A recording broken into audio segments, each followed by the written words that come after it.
So good night, family. How you guys doing? Good night, good night. So I'm in the kitchen here. My phone is acting up all day, but I said let me just come live and join. Where's my other spoon? Oh, I got it over here. So I decided that tonight is the night I'm gonna do my chicklets.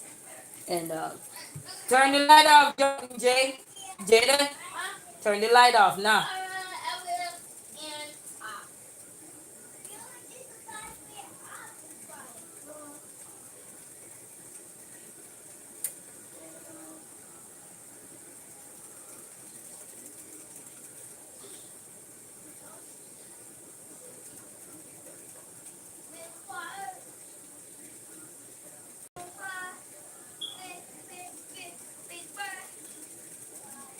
So,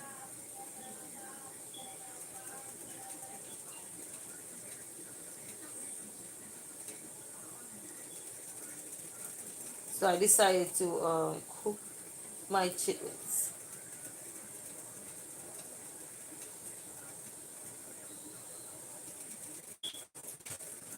So I decided to cook my chitlins. And it's gonna take a few hours, guys. It's gonna take so. Good night, you know. I can post my shorts that I got, so I that's why I come live. So I'm like, okay, I just did that. So right now, all I did was drop 2 cubes in here because I heard they gotta boil it first. So I dropped 2 cubes in here and I cut up one whole onion in my water, you know, and then and then my chitlins is right here. So I just decided to take it out the fridge. So I'm gonna drop him in the pot. It's gonna be thawed out by the time we get there. So I'm gonna prepare him up right now. Right now, right now. I was helping my son with his work. My eye tired to be on the computer. Homeschool is nice, but it's a lot of work. You know, joke about the only good thing is that you get to see. So when the child go to school and he can't tell you what kind of work he was doing at school, at least with homeschool, you can go on the computer and look. You know what I mean? You can go on the computer and look. So I'm opening up the bag right now. I never eat this before, but I just wanted to try it. And you know, happy holiday. There's a lot of people in Michigan here they do eat chitlins. So this was already seasoned, pre-seasoned already with everything. So I don't think it's gonna require that much. But me, I ain't gonna thaw him out. He gonna thaw out right in the pot. So that's the gravy right there. I can bring that gravy out. That's fine. So I'm gonna drop him in the pot, and then I'm gonna let him simmer in the pot.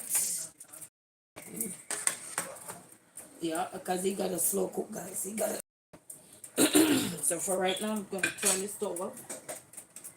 Then I'm gonna cook my chitlins, and they say take at least 2 to 3 hours to cook. So let me see.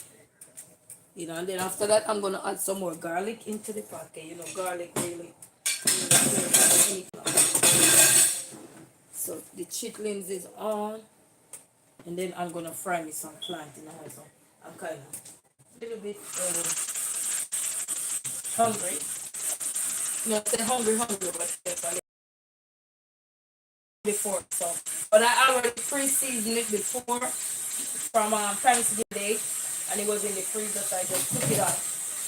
But I want to see what it's really all about.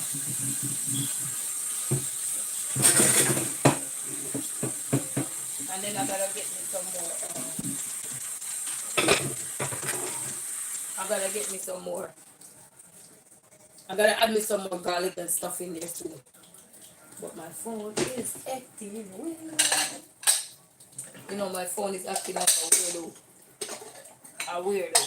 Well, good night to everybody. Good night. I'm catching up on a lot of skills. I'm catching up as well, catching up with my son's schoolwork as well. So you know how it go. I'm catching up, guys. I'm catching up, you know. I'm catching up. I'm trying to eat this.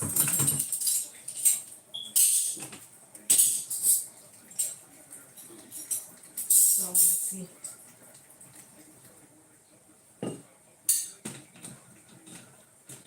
I'm gonna see what. And then my TV went out last night and it never came back. So I don't know what's going on. I can't answer that one.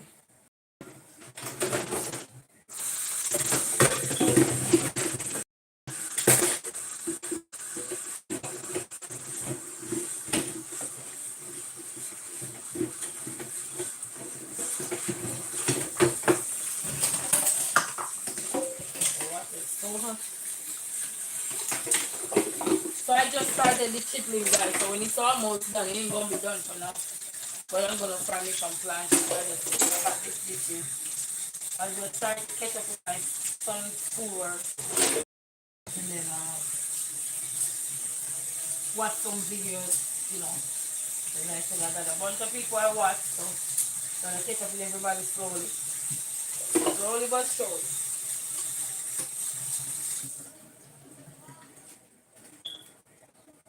I'm probably going to journal for the new year. The more you grow, the more you're gonna have people to watch and support.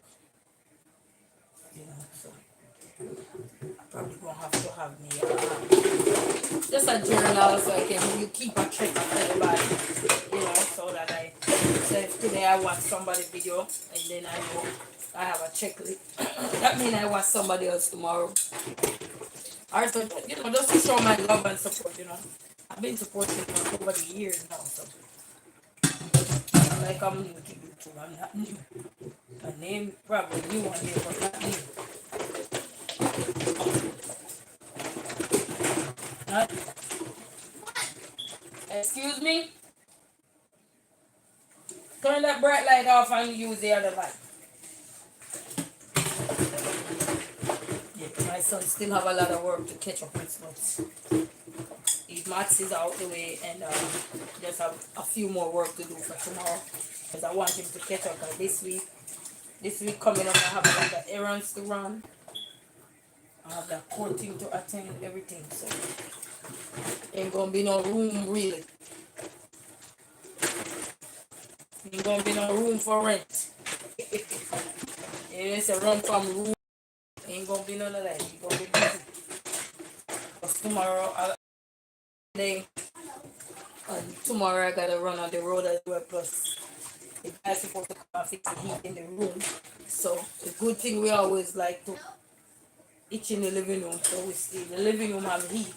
So we're gonna stay in the living room for the night. But we always stay in the living room. There's no kitchen. We do a lot of camping in the living room. So they're gonna fix the heat tomorrow. Because you don't wanna go in that room. That room is like an AC. Nothing with AC. That room is like outside right now. And then you close the door and open it. Ooh, you wanna run back. It's like cold that. Oh, it's cold.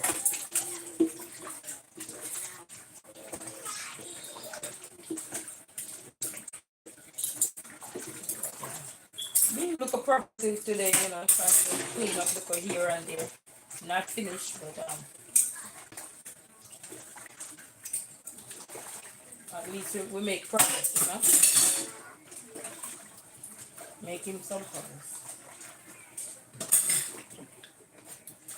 Never cooked chitlin before, guys, so I'm just curious. Right now, I took it out the bag, and trust me, I just put that bad boy in there just like that. I'm telling you. Just like that, you know. I don't even gonna Google nothing how to cook no chitlin. I gonna be, what they call it? I seasoned him up already, and that's all. That was important. I put the bad boy on the stove. And they say cook him for at least 2-3 hours. So, now I'm done with that bad boy, he's gonna be cooked. Some cornbread. We got that cornbread.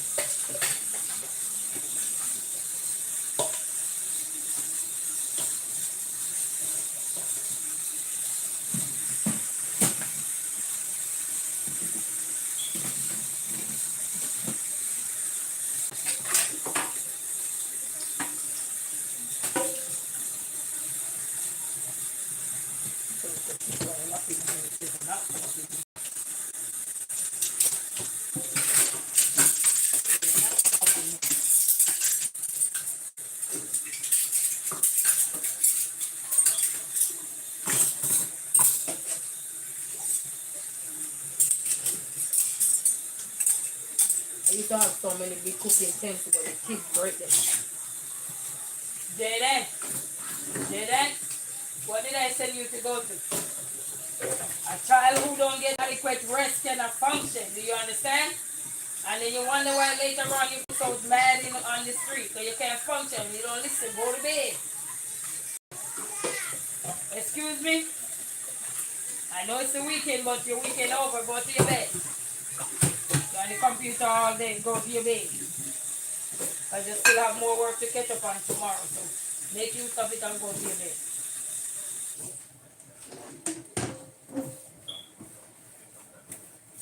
I know it's the weekend, but you stay up all the way till 10 o'clock. Now go to your bed.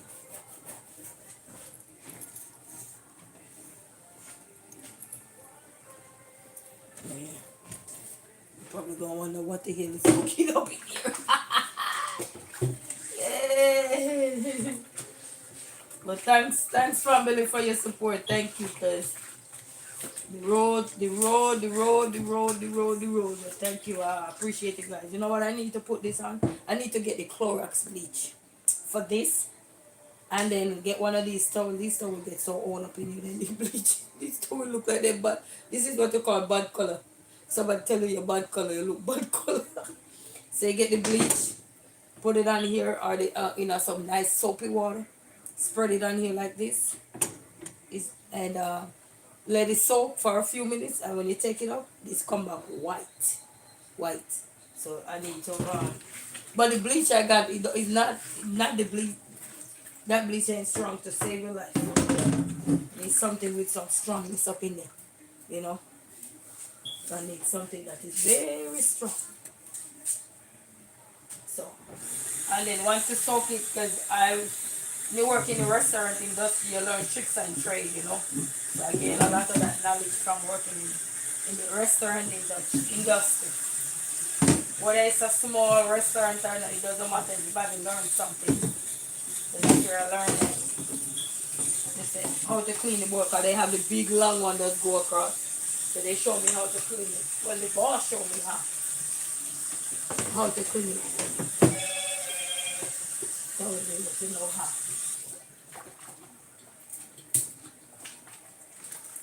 These chickling ain't no joke up in here tonight. Good thing I cook them in the night. Yeah, good thing. Let me see if this is working. No, it's not working. So they're gonna come and look at it tomorrow. Because this part, I think they say it's your disposal, and then you know that. Alright, where's my spoon for my chicken? It smells good with the garlic. Ow! Looking up the chicken. Yeah, I'm good, baby. Guys, these chicklings smell like chickens. Yes. Ooh, look at that. So I'm cooking them up, guys. They're still a little icy. They coming along, but I heard they're gonna cook them for a while. So I'm cooking them tonight, eh? Ooh. You know, so water and a mix. I'm cooking them, guys. They just need to thaw out a little bit and stuff. And then I have onion up in there. But I need to put some garlic powder so I can cook with it. Jaden, go to your bed, babe. Go to your bed.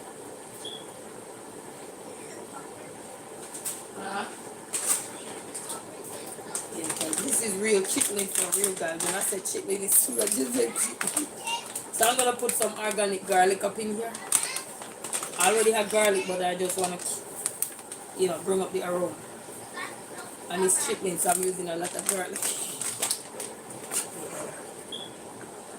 And I just put it in, so don't expect it to cook right away. But just put them in there and then let it cook. Ooh.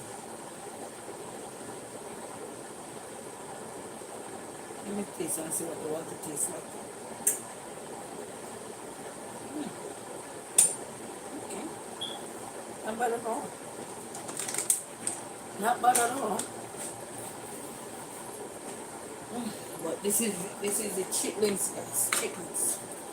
I'm putting some lemon pepper in here too. And then I'm gonna put some pepper up in here too. That will be some pepper. I'm gonna get me some pepper flakes and drop that bad boy right up in there. Because these chitlins gonna get chitlins up in here. Guys, these chitlins ain't playing, you hear me? So I'm gonna put some of this, you know, Sam's Club brand here. I'm gonna put some up in here. I can't put too much because the kids gotta eat, but I don't know if they gonna like it, but you never know. I don't want to put too much, but you know, the good thing with these, I can always add it to my food. So that's a good thing.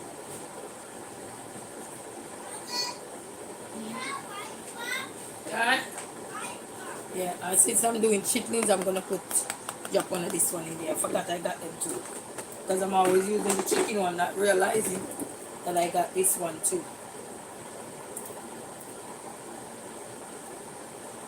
And you know what they say, when you season meat and then it's frozen and then you use it again, it kind of loses the strongness of it. So, which is to some extent, depending.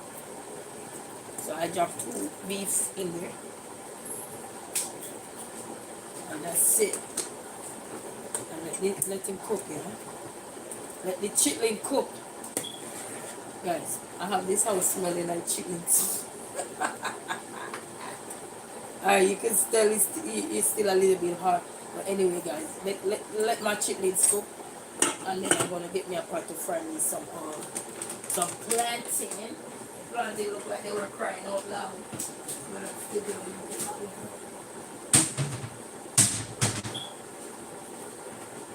You know what I mean?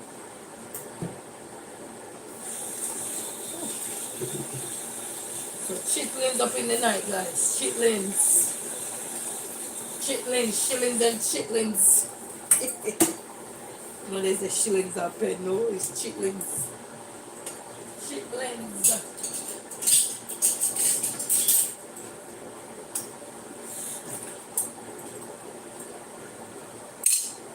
Perfect for the spoon. Two.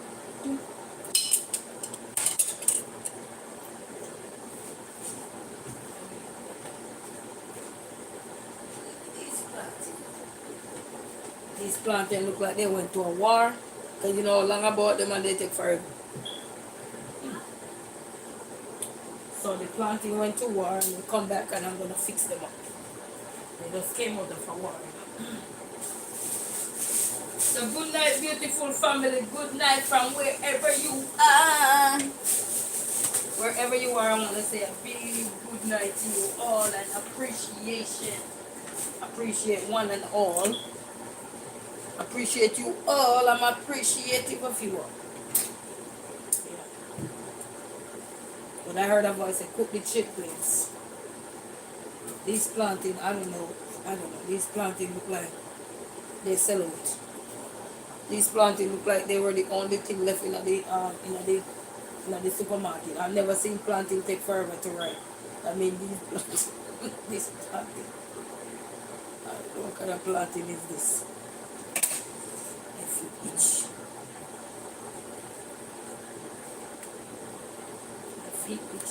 I don't know what kind of plantain is this.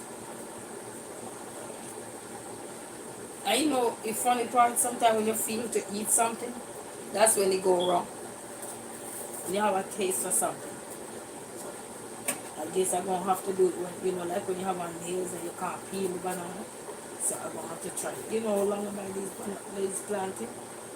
These plantain look like they have factory problem. These plantain weren't the real plantain. These one are the artificial. This is the artificial planting, people. So it's in Jamaica language, a blouse and skirt. Blouse and skirt. This is artificial banana, I swear. Because look how much of my money waste. I go back for my money. Not inflation, all of my money waste.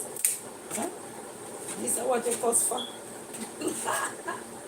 This is what you argue about your money's worth. All left is nothing.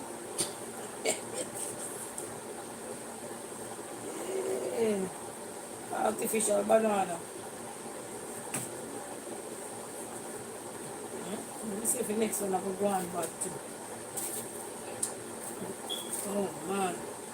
This I wanna say have a virus. This a COVID.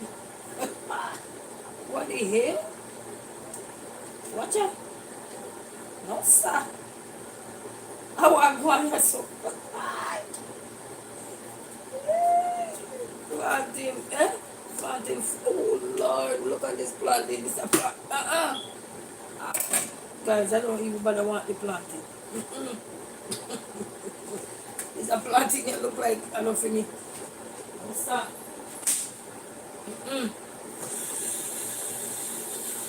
I'm scared now. What kind of planting? You know, like me have a planting and it takes forever to ripe.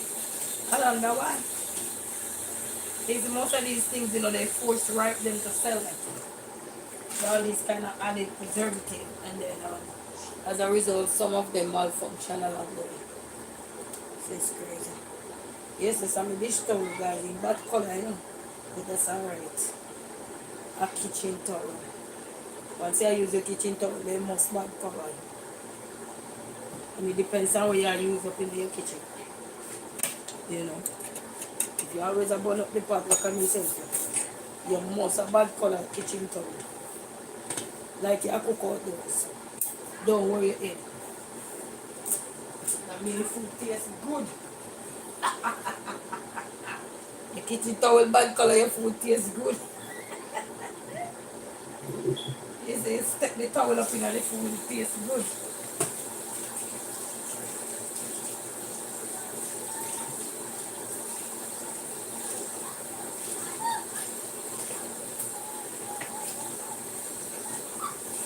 Who is that playing around? I'm sounding like a nightingale. Oh Lord. That's crazy. What a turn off.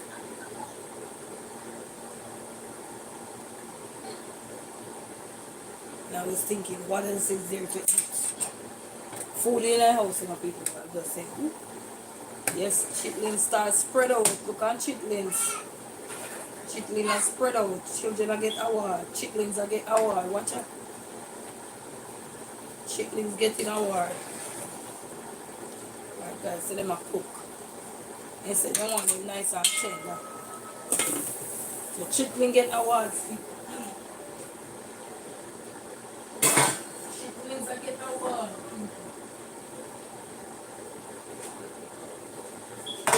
I do one of them something, yeah? I do one of them something, yeah? I do one of them something here. Cornbread, yes, a cornbread good with it, so I'm gonna try some cornbread. Jaden, I'm not telling you again, go to bed, baby, go to bed. So this just need egg and milk, so if you never do one little bit of I hope this is alright, but plant them up my mix. For me feel for planting. The planting just shock out plant. After the girl I feel for some planting.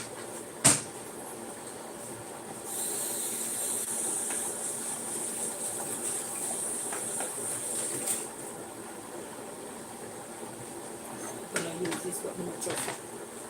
No trust your thought in it.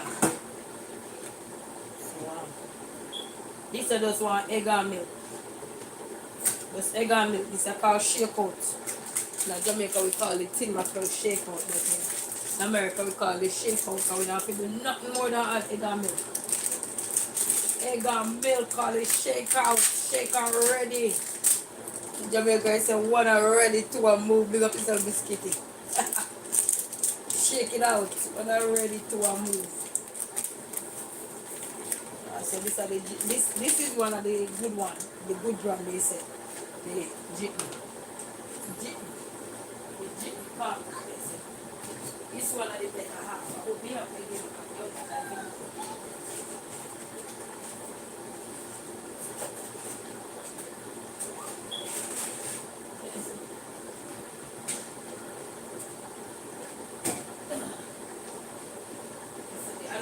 store, you see people. I'm gonna buy the milk and then my lazy self decide. So put the milk in our bag, drag it on the ground because I was about to have to park the car. Drag the milk on the ground and even know people, the milk no bus. When me look, me say, I wonder why something I go up on the street, a pure milk. So now, me have to go pull him because he burst on the side right here, so now, I go pull him, I take the skin out of the face. Oh, I need to know how you take that out. So me just pull him, and I go transport him in this bottle.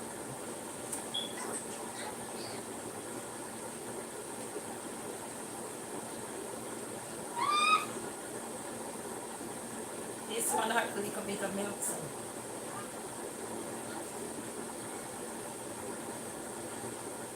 I need you chicklings to go to bed. Yes, chicklings, go to bed. There's no need to be up. I don't care if you don't want to sleep. I want you to sleep. I'm cooking you guys up for dinner. Oh God, you're on my nerves. Where's my food? Lord, I'm losing it. I'm losing it. So I'm gonna pop my egg in here. Everybody do things different people, so just come in and enjoy. You know how we go? You know how we go. How much cup of milk there? So I don't imagine nothing really, I just drop something in the pot. Okay, I tell you. 180. Okay. 400. And we thought warm up the stove to 400. 400.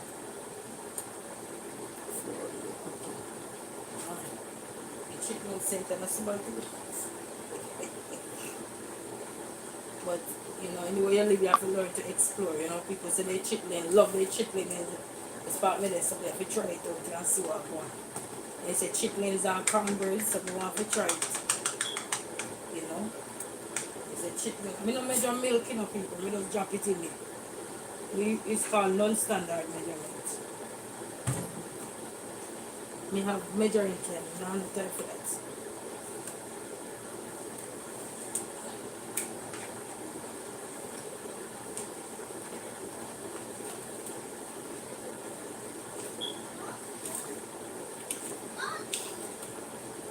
When you're in the kitchen so long, sometimes you have to learn to use judgment. You know? You have to use judgment calls sometimes. And I think this when you do, you know, you're whipping too, you're going out a certain direction. But now no time for that right now. We just have quick and fast. We do chitlins now, go do chitlins right now. But we want to make sure the cornbread. You know what I mean?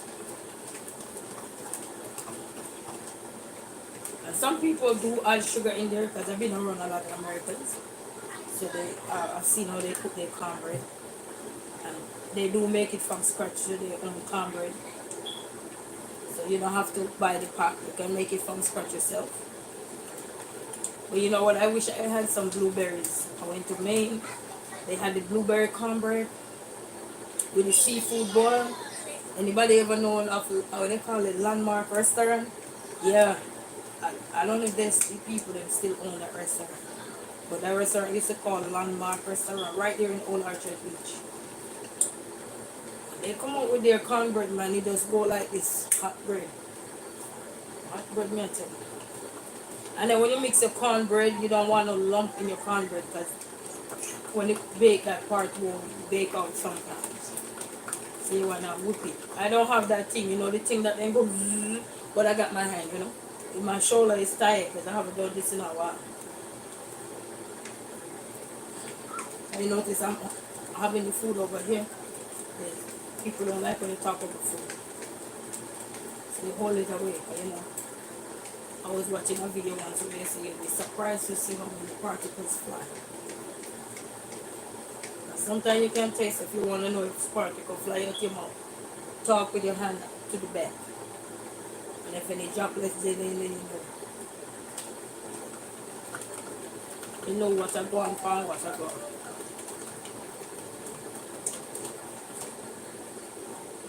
So this brand cornbread, a lot of people love it. But if you know how to make cornbread, you can do it yourself. You can do it. You can make it from scratch. I made it from scratch before too. I need to get back in the habit of baking. I was long to bake a toto. Bake a toto with flour, corn, not flour. Bring me about corn. Don't take that advice. That's wrong. Bake my toto with flour, egg. Uh, you can put raisin. You could put rum, some Jamaica rum or Jamaican rum, or you could put wine in there just to spice it up, depending. Or if you don't have to. And this is good enough. This no need no more milk. So that was a good choice. I can't put the more in there, but the tin I'm using don't make no sense because it's gonna rise. I need to make me some toto one of this day. I make it one time and I had to make it again when I came. And I learned these things from an elderly. I grew up with an elderly lady. So she taught me one or two things, you know. Teach me one or two things. And that's the beauty of growing up with the older folks. You know, if you're willing to learn, they teach you one or two little trade. You know. So that's the beauty. I'm not using no butter. I'm just gonna get me some good old olive oil, people. You know, whatever you want to use, you use. Everybody's good things different.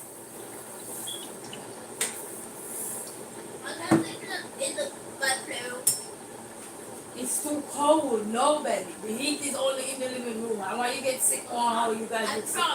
Yeah. It's a big one. You know, I promised to be somebody else I know my food. But yeah.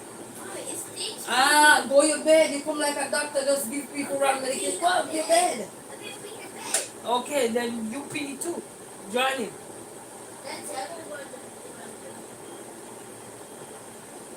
You want to go in there so you can watch TV. You sleep. If they tell you a lie nowadays, you believe them. That's it.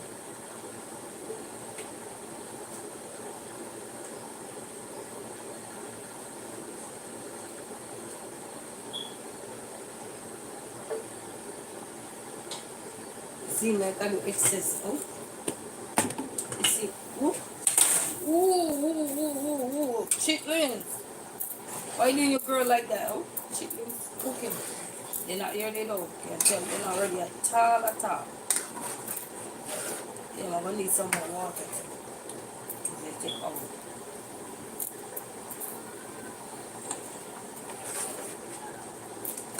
God bless the chitlins, people.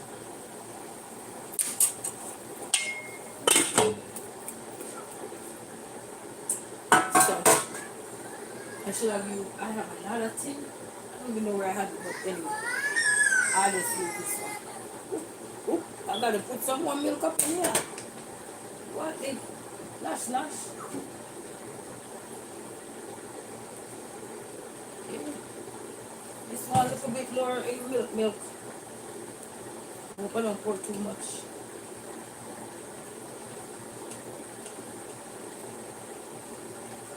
I hope I don't pour too much. I think this will be good.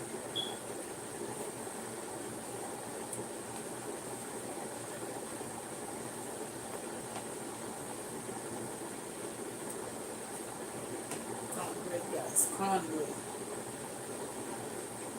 You can bake it in the muffin style, whichever style. You can bake it like a pancake. You can do anything you want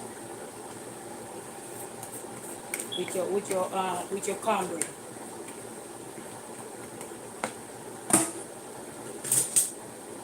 I love this. Make your plate nice and clean. On where the days when food and things was wasted now, that spatula like. Spatula getting nice, quick, squeaky clean.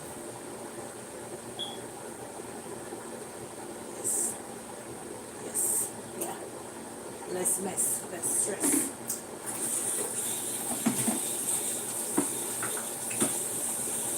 We're gonna put up this milk. And I already preheat the oven. So this is what I got from it, but when it's done, it will be done. Oh, the heat turn up in there too, you know, people. I need to start baking back. Bake me a cake. I love baking. I need to start, get my baking back up.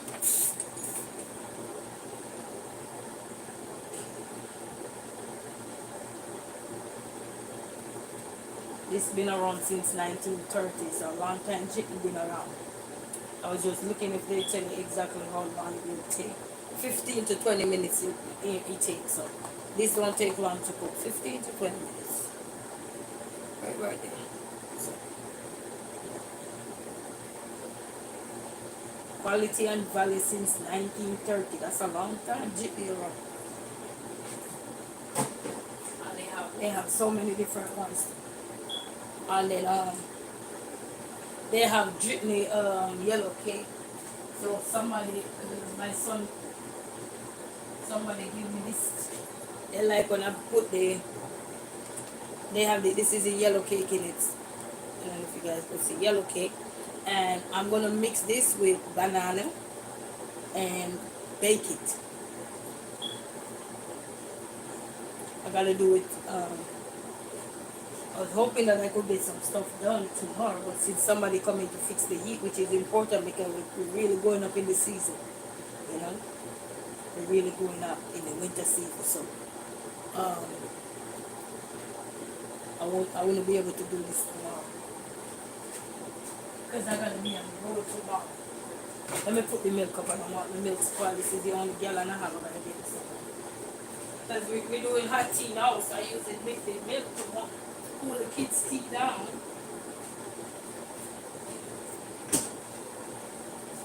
It's a good thing I choose. And then I gotta clean this sink. I can't leave nothing dirty because the guy is coming tomorrow to check this. So I don't want anything in his way, you know what I mean? Nothing in his way.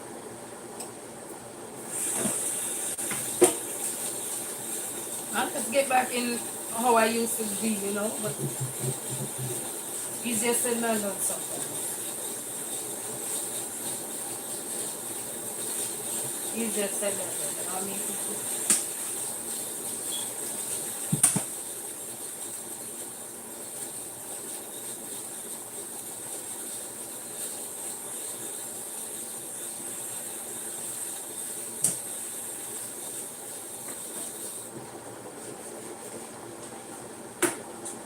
and I guess I'll have some more documents to fill out. Plus, I got some meetings coming up. Because I had to cancel my son meeting. So many things, little things coming up to get done within this month. And the biggest one is to get that hurdle out the way that's, really draining me mentally. Not a big deal when you look at it, but when you think about it, really is. Some people say it's not a big deal, but think about it, you really realize, yes, it's a big deal.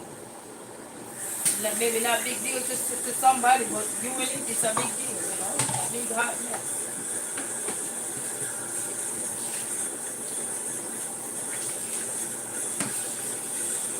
Like it's a good thing I choose to cook the chitlins at night. This bad boy probably have a whole heart of chitlins. Everybody sleeps, so by the time they wake up in the morning, they say chitlins.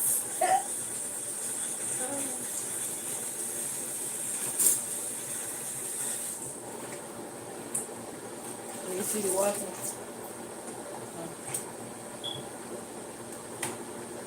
Oh, the making sound.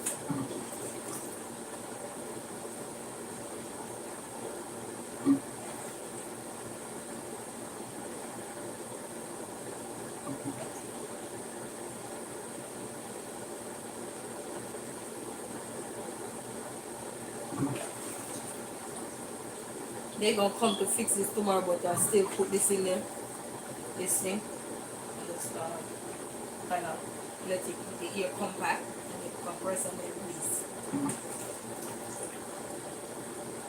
And it really works.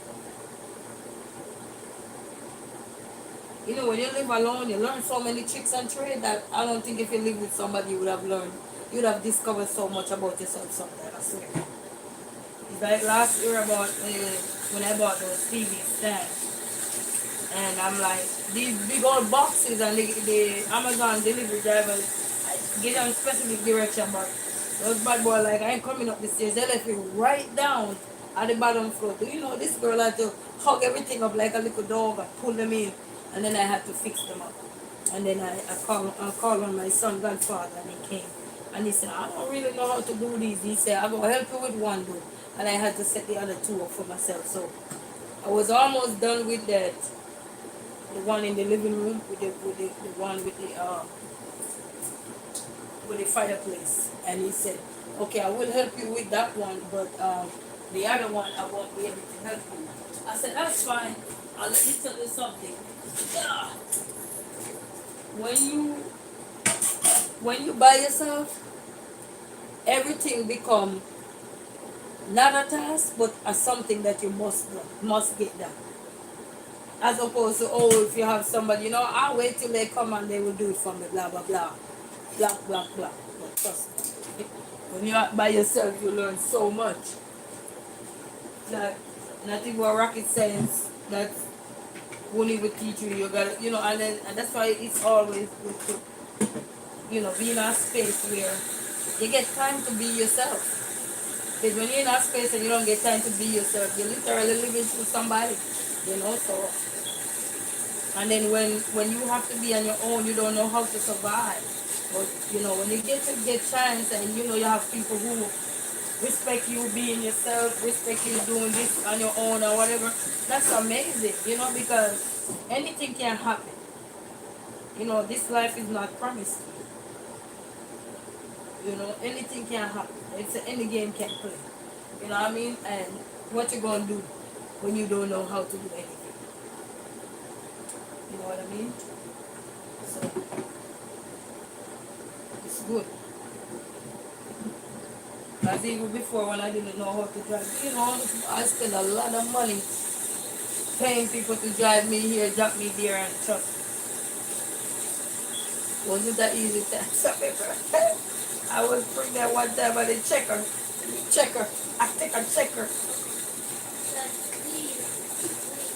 Do you think I'm playing with you? Go you bet.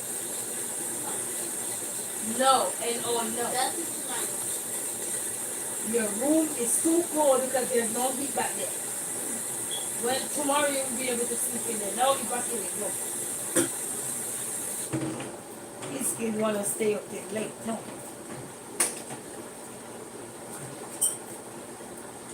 So I take the taxi. And I didn't know where, because I was so new and I didn't know where I was going, because I always have somebody to drive me there. So I didn't know where I'm going. Where the man, I know the route to take, like when somebody always take you in a specific route, but then this person take you somewhere else. I'm like, wait, where are you going? The man pull over and tell me, do you want to get out? I mean, I have a big stomach. You the man go ask me, do you want to get out? I said, no, I'm just asking you why you take this route. You don't want to ask them nothing, but you got to ask because people's mind and looks are two different something. The man said, do you want me to let you? Hey, when you been through the hospital, girl, I'm telling you. You say you've been through the hills and valleys. Some people, they say you don't know my story. You don't have to be that serious for you to have a story. It could be a story where you just laugh for the rest of your life.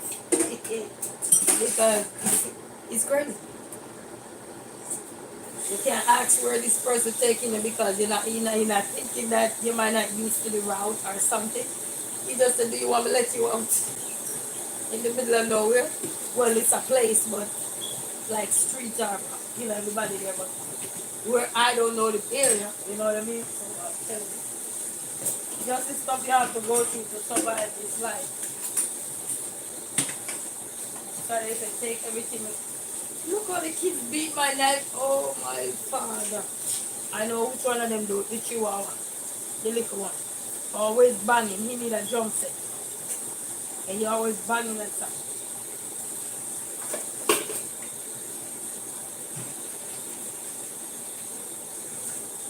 I come a long way. So when I learn to drive, I'm telling you. I was like a dream come true. Remember being on it, and I just learned to drive up, and then I was working at this job, and then I only had so much time to get off and go pick the kids up from school because they weren't going to the same job as me, same school as me, and I had to leave work half a time to go pick them. And let me tell you something, I had to be taking the freeway as a new driver. You know, when you just become a new driver, and you have to be taking the freeway. And, you know, rush hour between 2:30 going up. Yes, people trying to get out to go pick up their kids. And I'm telling you, I was on that freeway trying to hurry up so fast. I drive on the expressway and then merge back on onto the local lanes. My son is coming, you need to see it.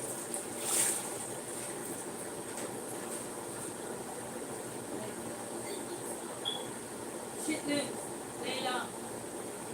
Where are they?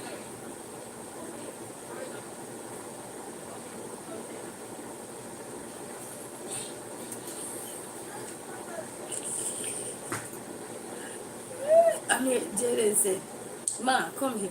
What is in the living room? It stinks in here. Chitlins. Mom, guess what?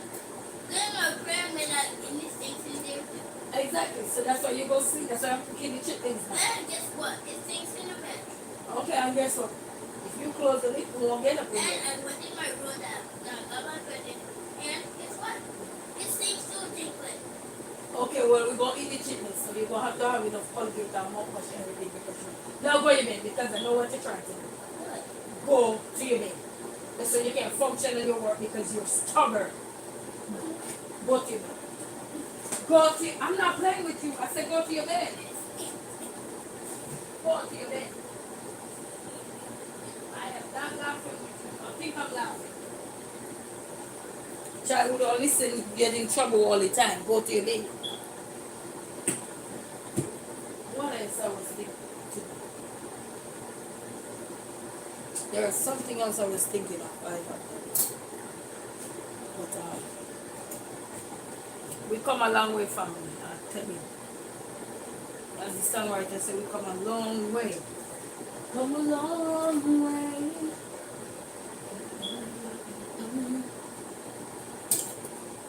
Oh, the hot one.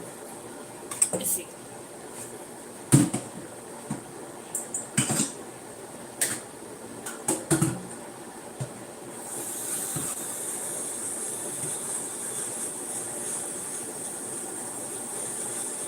So this is hot water, so that I can keep pouring in the chitlins.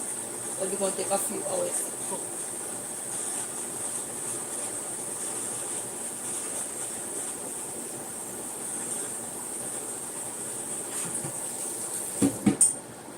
And that thing there I made the other day.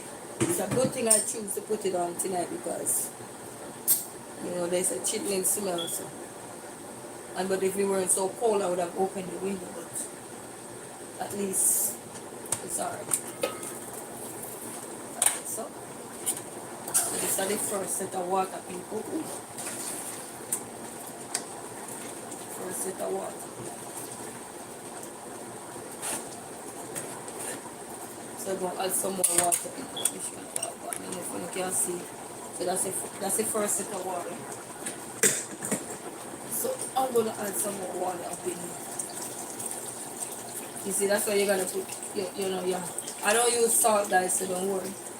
When you need to cook, I can always, you know. So I'm adding this more pot of water up in there.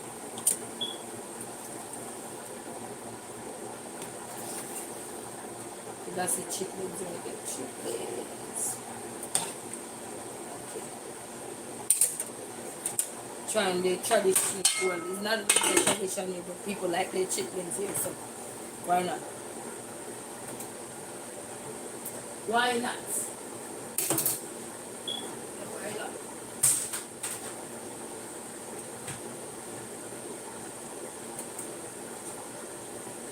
Why not? Why? I was thinking of doing something.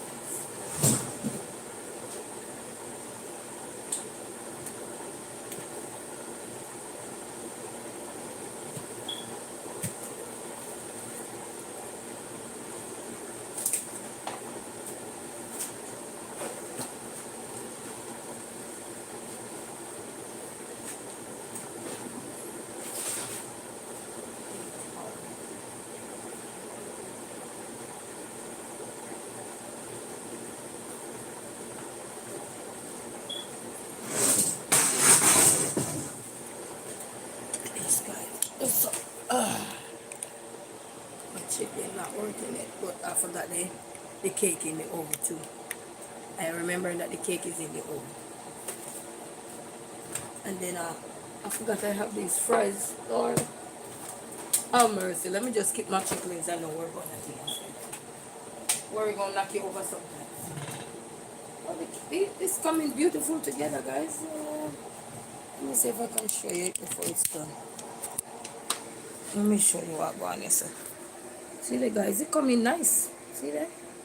Coming nice, guys. I gotta clean my over again though. Coming in beautiful. You know, it's coming in beautiful, beautiful. Well, a big shout out to all of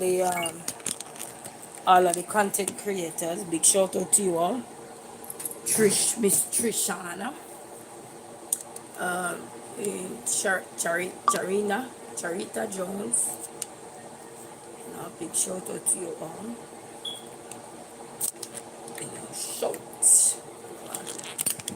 Hold on, let me. What is going on? Okay, let me see if I get it there. You know, these charger operate sometimes. They malfunction like a my brain. Okay. So a big shout out to you guys. You know, God restore Tiffany, Miss T, you know, Life's Journey, TV. There's so many people, but a big shout out to everybody, man. You know, Shauna, yeah, what? Sharana, Shashana. Look at me, I look like Puss Brocola again. But anyway, I say good people. So just there, so I go on, while I make it. So while me for there, so while I am waiting on my chicken, I bought this thing at the store that I like. So I'm gonna munch a little bit of it. Not too much. I will eat it in a long while, but I'm gonna munch a little bit of it. You got peanut in this, sweet, soothing, caramel, popcorn and peanut. So I'm gonna munch on it. And that's how it look.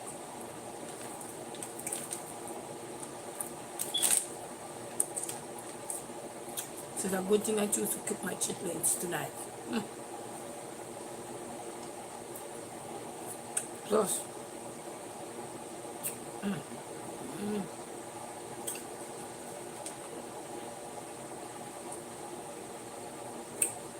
one day this week I gotta drive to Pontiac.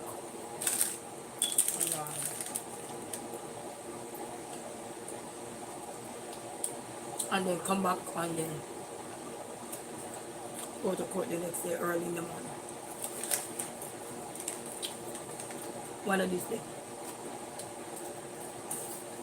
I hope it's not snowing that day. Yeah. Well, me, if it's snowing, I go slow. I go like a slug. Put on my forward flash and keep going. Like a little slug. Right, get out of the way. Go around, put my forward flasher on the fastest they go around. But you don't got no flasher on, they ain't going around. They're probably up under your tail trying to push you off the road. But you put your forward flasher on, that make a whole lot of difference. Some people running near back. You know what I mean? Especially if you're scared to drive in the snow. And you have other people who are not scared to drive. I'm telling you, they put that forward flasher on. If you want to have backing, you know, rubbing on your back. Because I see the purpose of the forward flasher, because you really warn the other drivers that something either might wrong with your car, you might scared to drive in the snow, or any little thing could be happening. You may be not feeling well or anything. But you school over, you put on your forward flasher, stay in the right lane and everything you do. You don't want to go too slow on the way, because that's not good. Even when you go to driving school, they tell you. That's still not good. It can cause problems. But if you have on your forward flasher, that can also help to tell somebody, warn somebody ahead of time to start turning their flasher on, their indicator on to get over, if they can. If not, they're going to itch up behind you until they when safe to do so, you know what I mean? So, You really do communicate with drivers. Because that's how you communicate with other drivers, you know.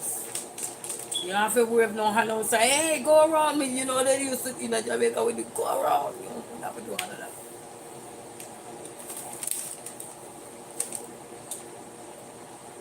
I love these. I just don't like when it's stuck in your teeth.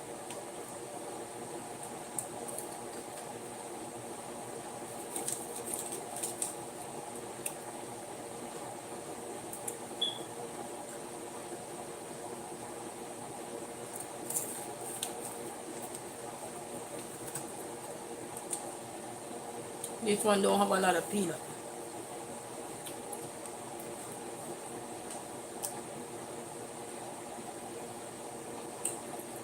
I was helping my son do his work and he acted like he didn't even want to do the work. But you want to stay up. No. You don't get those extensions. When you do your work, then you get extension. You don't want to do your work now.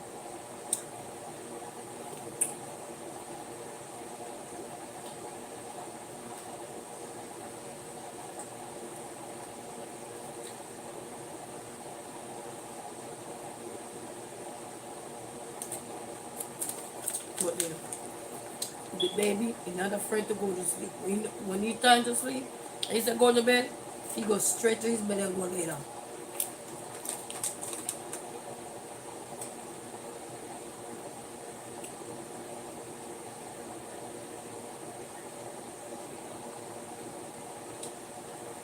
And then since that I called him saying to me, Ma, I was making them some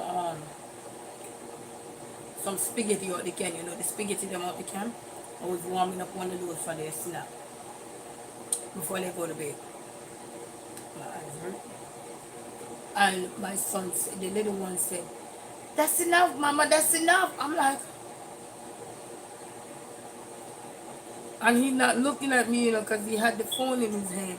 And he just literally just do his hand like this. That's enough, Mama, that's enough. No more, no more.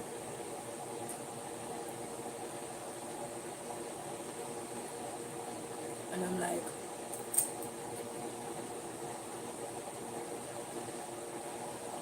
he using his word.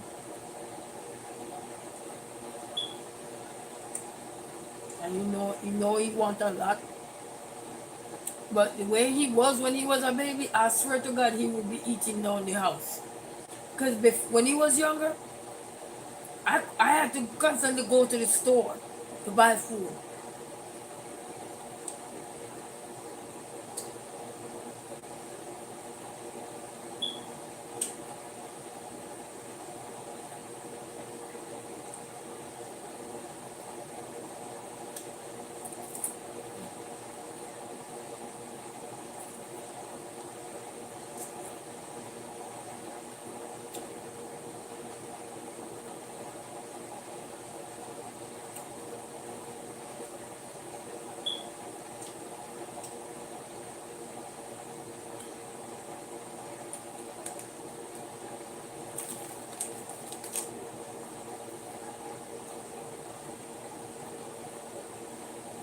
Mm.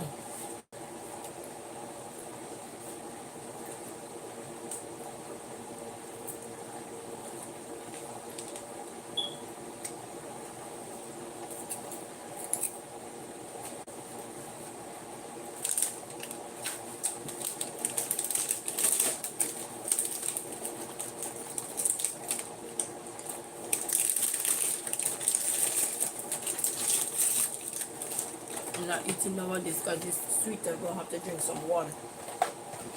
This is very sweet, guys.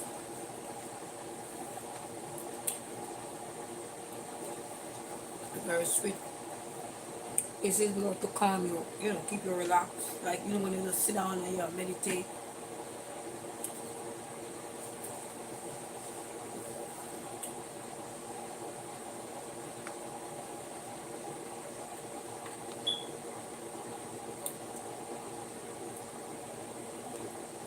And then I got to braid my hair. I put some castor oil in there and hair food. And super broke, but I got to get me some more.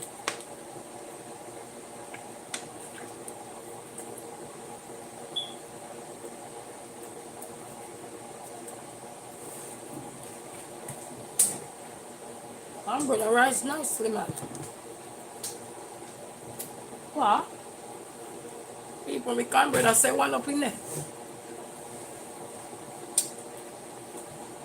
Mm.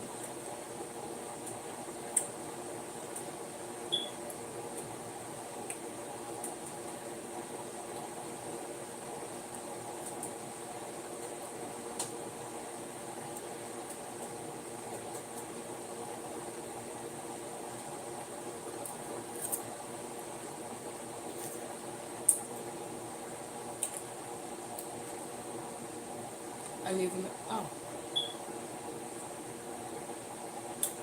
I need to make me some taco.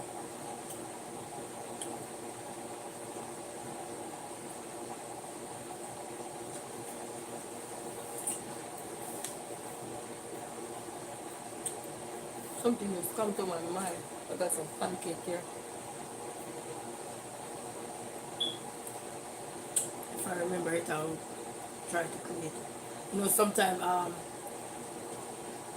I'll be sitting down and be thinking about what next should I do, and something just come to your mind. But if I don't jot it down, I forget.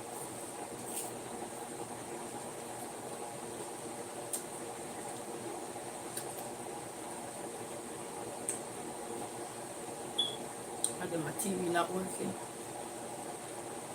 I don't know what's going on with the TV.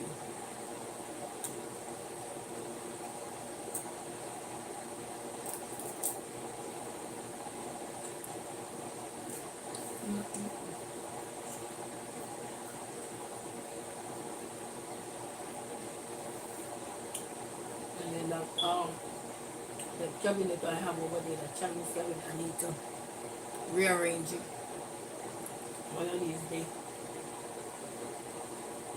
I'm just little by little getting back into the habit of me getting back to what I really like. I love to do, you know what I mean?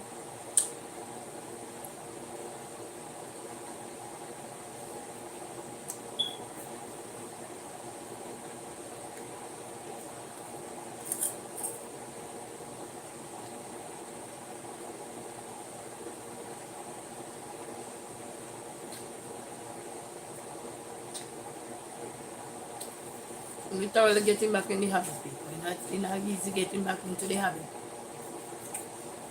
Especially, you know, when circumstances was that you was just standing in your way like a roadblock, you know what I mean? What is that? I gotta tell you guys, you gotta keep fighting though, because that thing will push you down for months, weeks, days, hours. Whatever it is that, you know, take from you like a parasite, you know what I mean? It will sure take it from you, destroy you.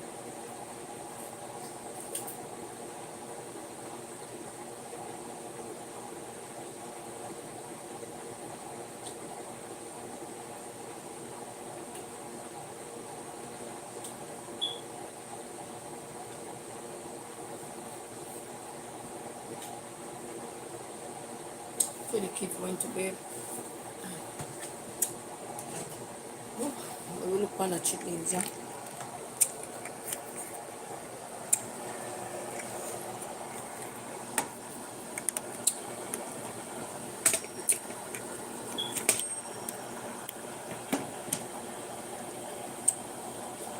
Come on, John. So let me open the butter like this. Come in the superstar. What that bubble man?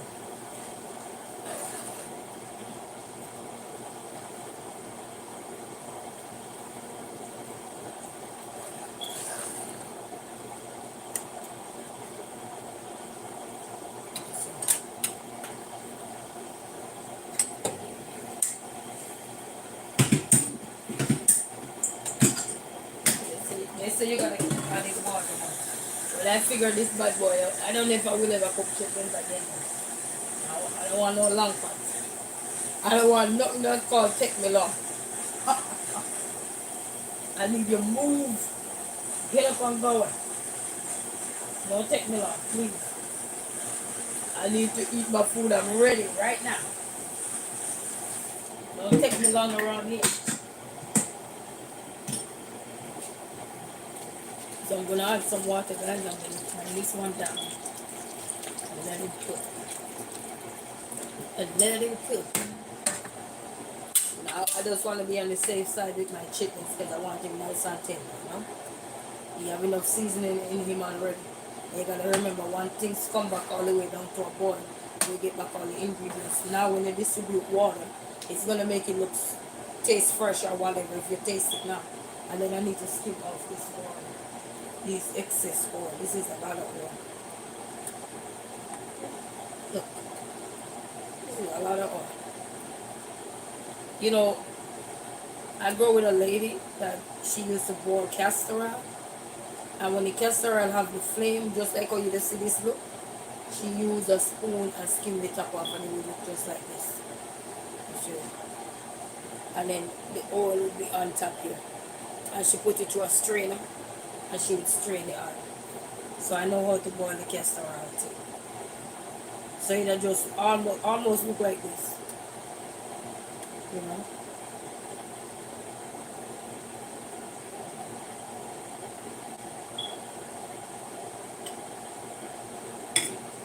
They produce a lot of oil. Look at that. They produce a lot of oil. What is anyway? Skin. I like the extra. But that's how she used to help skin. Take off the excess oil off of it. And then she would add water a day or so later. And then she said that the water would bring the oil up. I watched a couple of videos of this young lady, how she made avocado oil and peanut oil, coconut oil in Africa then. And they were showing how they skim the oil off of it. So maybe these are some of the oil they use to make lip balm. Boil it and get the oil off of it to take it make lip balm. How to use the pork oil to make lip balm. Because look, you have a lot of oil up in this place here. And since it start coming to a boiling and they separate, see them? Oh. There's a lot of oil right there.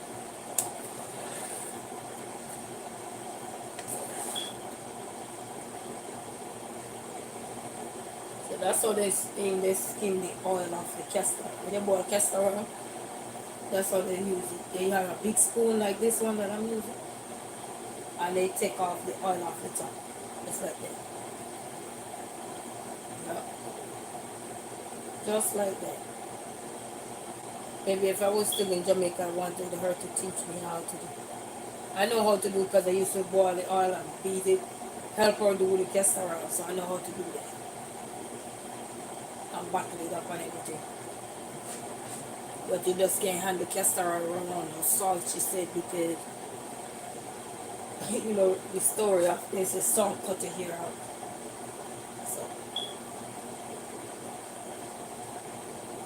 that's a lot of oil. Literally farming oil, guys. And if you can use this to make some lip balm, probably have to do research on it. Because that's a lot of oil. That's a lot of oil right there.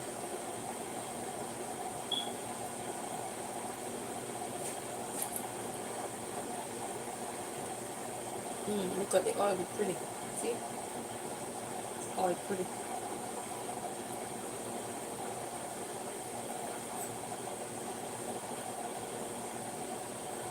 And this make some nice oil with this. Probably get this with some avocado oil and make a lip balm. Chilltling lip balm. Okay, that was a lot of oil up on there.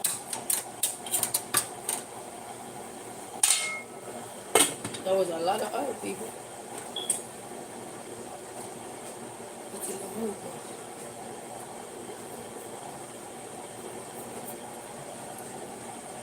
Oh, let me show you how they are. Hold on. Let me show you real quick before this batch here. Whoop. Look, you see cornbread that come out nice, people. Ooh. Not done yet. Okay. Supposed to use a knife, but I use this. Not make you wanna finish look at it. But look, it come out nice, guys. Nicely done. And I use my over a lot, so I need to. Oop. But at least I cooking out the chitlins, so you don't have to worry that much about it.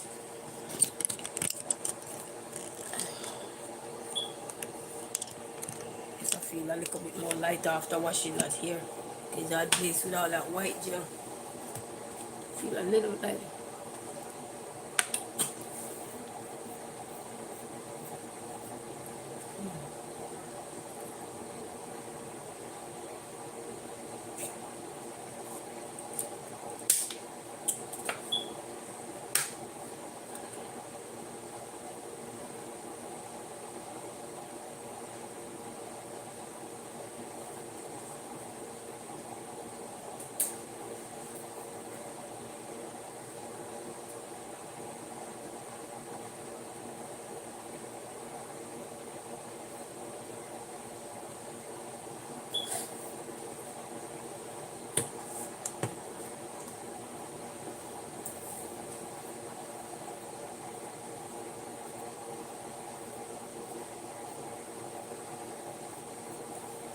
Ooh.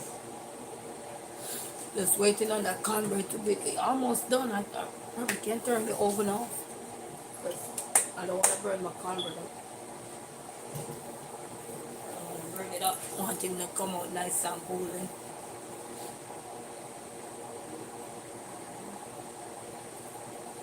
My TV not working. I don't know what's the cause of it. I watched a Lion game last night, man. And the TV, look at TV, they look so nice up there, because like when you're eating, instead of you turn your back every second. But maybe not. They could just always, look right in for the TV.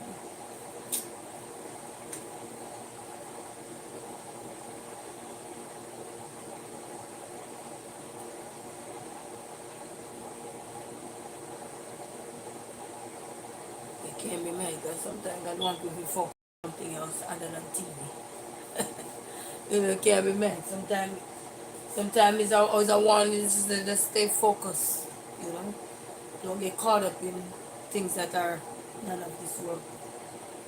Don't get caught up with things that is of this world. I think that's what they say, don't get caught up with things that is of this world. So sometimes it's just a great reminder to say, hey, leave it alone, let it stay where it's at, because I've been trying ever since last night. And, you know,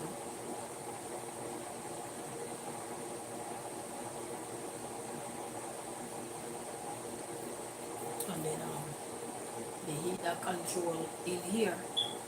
So we have heat in this section, but in the rooms there is no heat. Same thing happened last year too, but they had fixed it last year, so they're gonna come tomorrow. I hope they come early in the morning, so because I don't have to leave part of the day to go run some errands.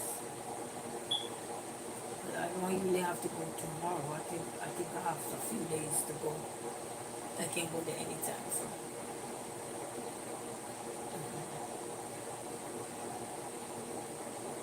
And it's not far from me. It's maybe 14 minutes away. Where I gotta go? I don't think it even 14 minutes. I think probably about 14 minutes from me where I gotta go tomorrow.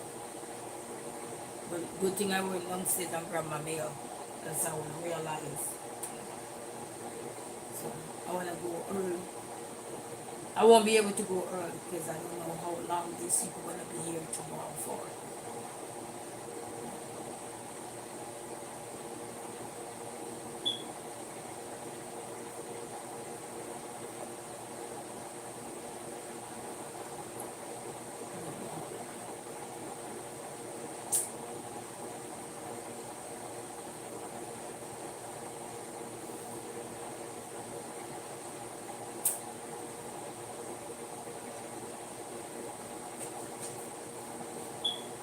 not doing last. What did I do for last year Christmas? What did I do? I know last year I didn't do nothing for Thanksgiving. What did I do for Christmas last year? I have no clue. Can't recall. I cannot recall. That's bad. What did I do for last year Christmas? I know oh yeah. I don't remember what I cooked for Christmas.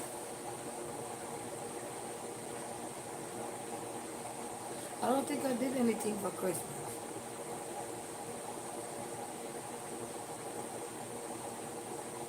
But I know I was busy buying, I was busy running up my credit card. That I know for sure. I know for sure last year I was busy running up my credit card. But what exactly was I?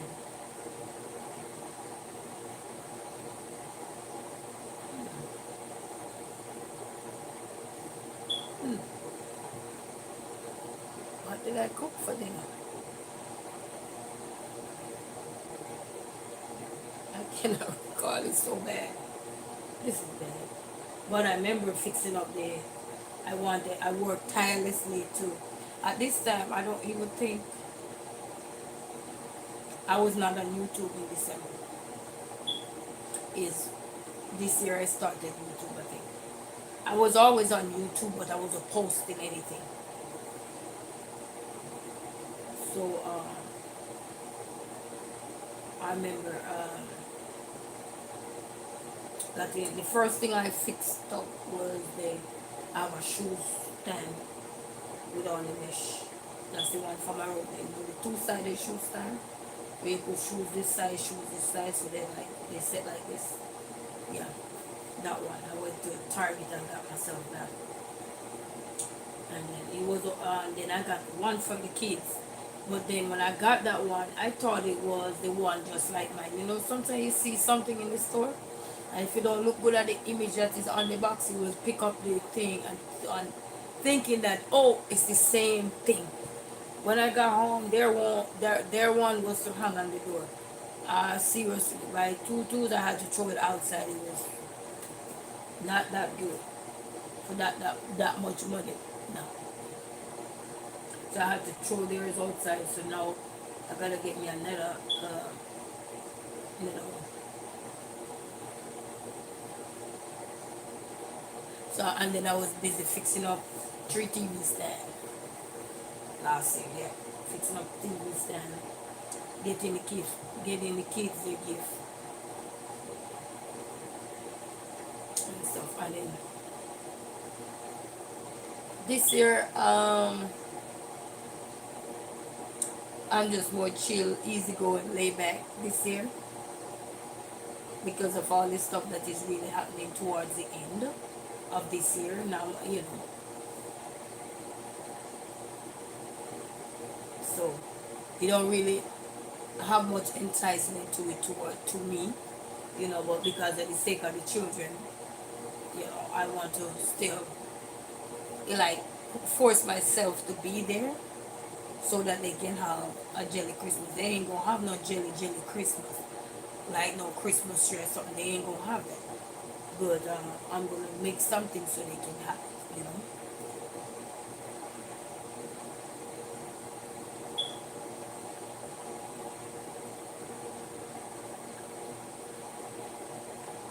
As I tell you, if I never hear from that lawyer, they kind of give me some reassurance. I don't even know if I would still be in this mind frame right now.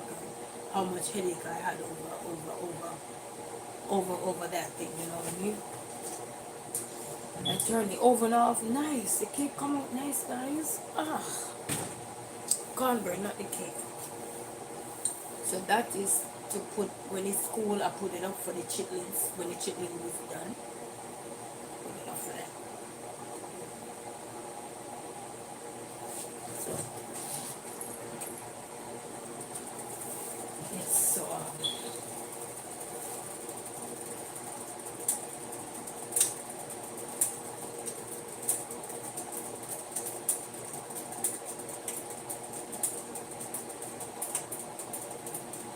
But this year is not much fun for me because of all the things, you know.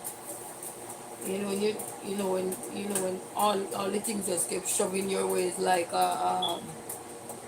somebody just get a bulldozer and just push all the garbage over your side, and you're like, why? So that really put my head in a different headspace, like you just shift from being this jelly good fellow so quick, so quick.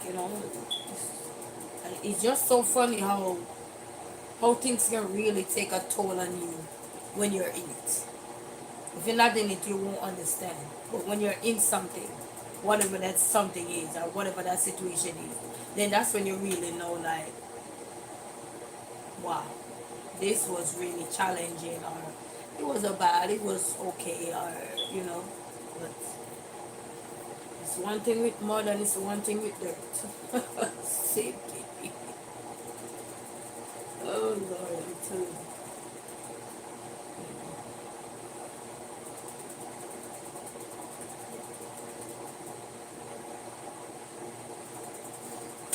It's what it is, people. It's crazy. It's what it is, but we still have to be. I still have to learn to just let the wind blow, let things blow, let things pass. Because what you're gonna do, collect everything that's passing. So I have to stop sometime and find little humor into the situation. Because what I can't collect everything because then I'm taking on too much. I mean, I'm planning to do all of that. It's enough. Be like my son, enough. Enough, enough, enough.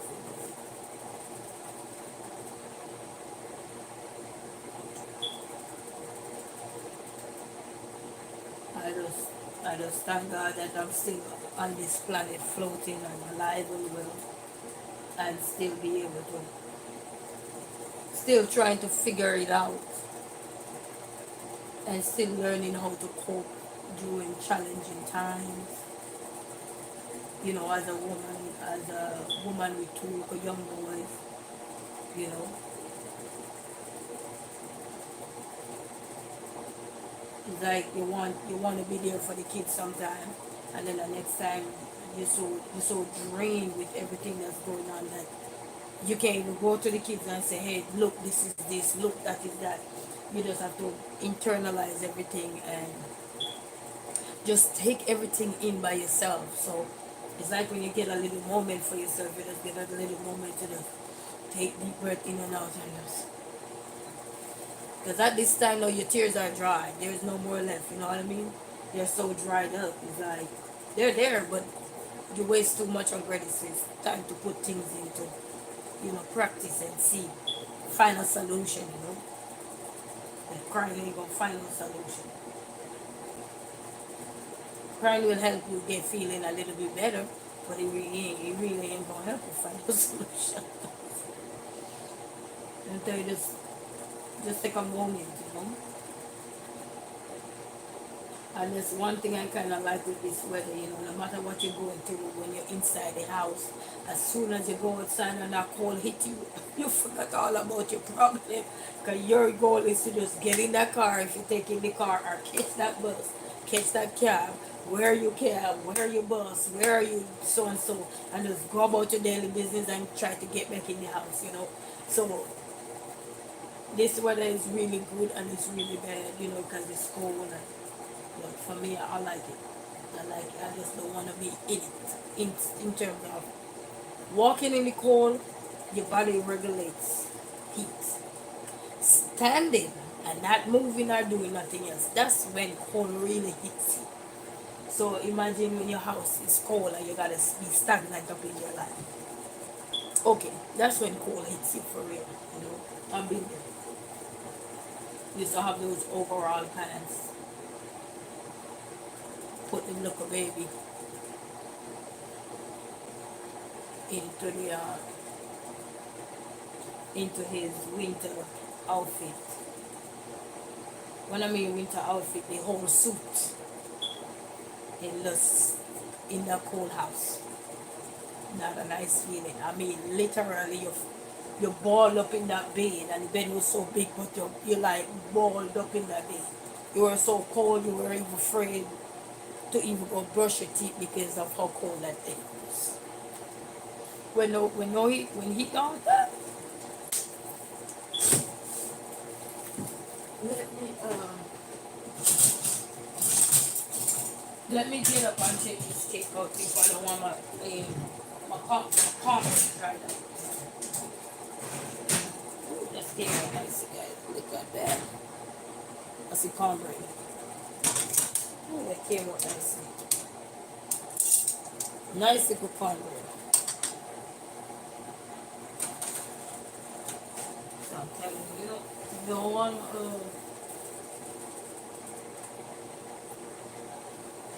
what is this?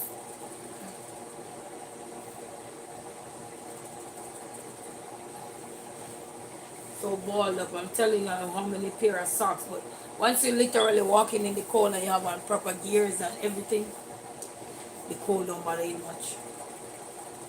Because I've been walking in the cold for years. So, you know, the hardest part when cold really hits you is when you become a driver because you're just trying to get in and get out. So the cold hits you harder as opposed to when you're walking.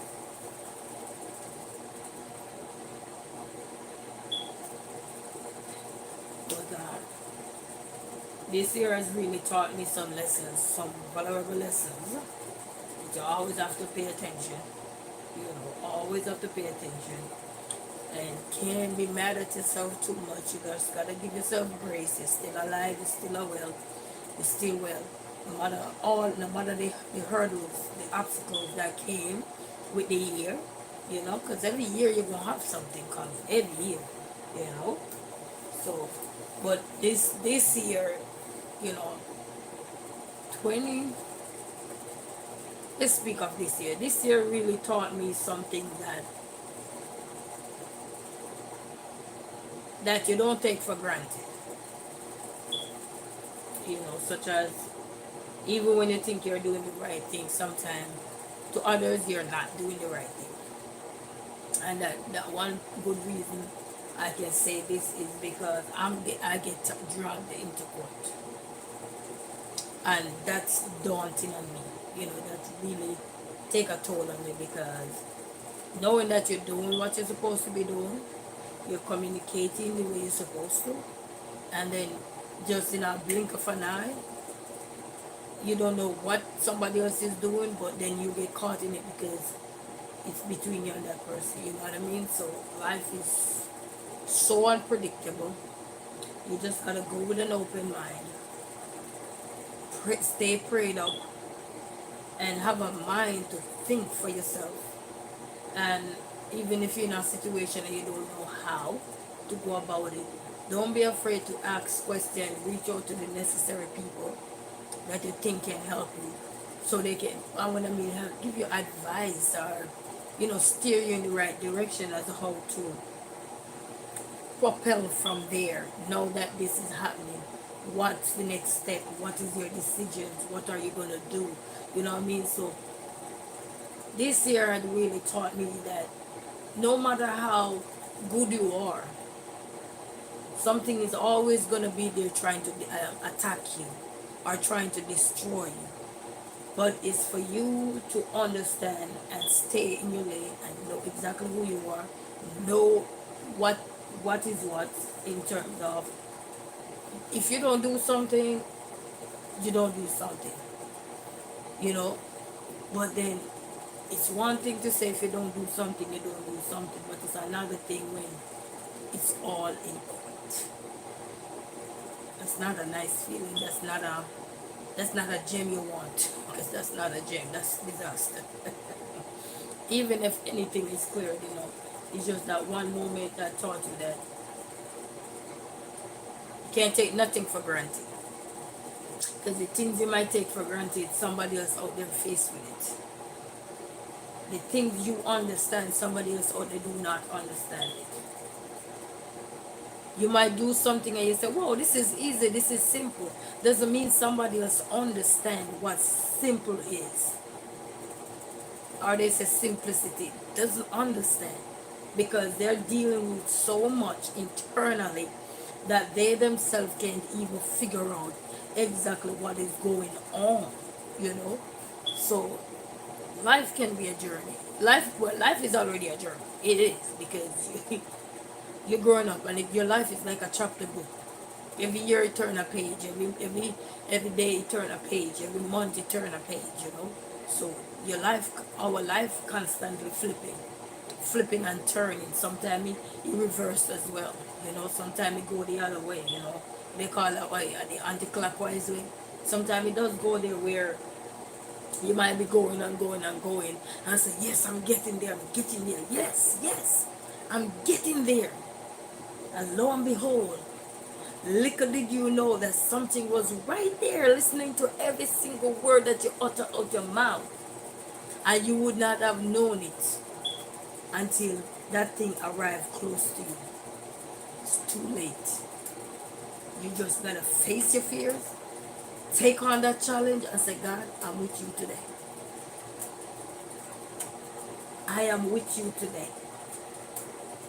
Because he answers prayer. You know, some people say you gotta pray to him every day. Yes, we all understand that. But when something hits you, you gotta he will fill your mouth with praise. You don't even have to worry yourself. What am I gonna say? No, he will fill your mouth with praise. If he's not filling your mouth with praise, that means something else gonna come out your mouth. Some expletives or something that's not it. You know, like last night when my TV went out, I kept saying to myself, man, but I didn't say it out loud. But in my mind, I was saying, you know, when you're growing and you know when you're changing, when you're not cursing. When you're literally not cursing, especially when certain things that you're so excited and ego about, but instead of you cursing, routing to cursing or anything, you turn to God and say, Jesus, what is going on? What is this? What is that? You know, it's like you're communicating with your God. So he can understand that, hey, I don't know what's going on over here, but something is really going on. I can pinpoint my finger on where exactly something is going on, but I definitely know that something is going on, you know. And nobody, one size don't fit all. We all have different journeys, we all have different experience, we have different path that we take, or we say trad, we have different path that we trad, and we have different circle of everything, you know, lifestyle, family, friends, just about everything that we like or don't like, you know, everything we chat around, you know. It's like you have a shoes and you say, I bought this but I never wear it, I don't like it. Well, you might not like it, but you could have an aunt and a sister or whatever come over, or even your own mom, if they're alive as well, you know what I mean? Glory to God. And they come over and you will say, I don't like these shoes, you know, I'm going to donate it or something. And it could probably fit one of them, or just about, you know, what you don't like.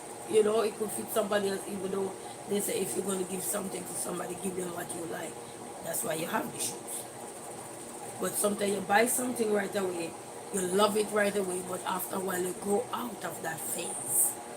You know, it was just like a phase you were in, like, wow, I need this, but then you look 2 3 years later, you're like, no, what was I thinking?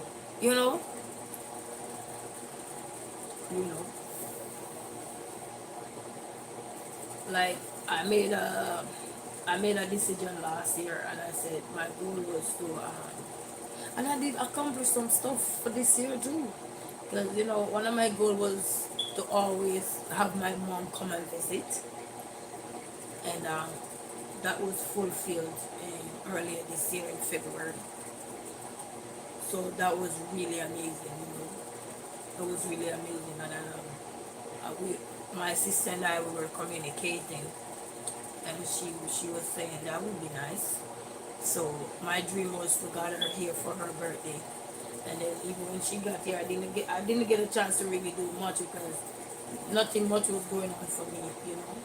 Still nothing much going on, but I had to make use of what I had at that within that time frame, you know. and I was able to get her here, so that was good. That was good. That was very good, you know. And then I went. I was so happy because now I'm driving. I said, God, at least my mom is gonna come, and I don't have to pay anybody to go pick my mom up from the airport. But little did I know that God had another plan for me.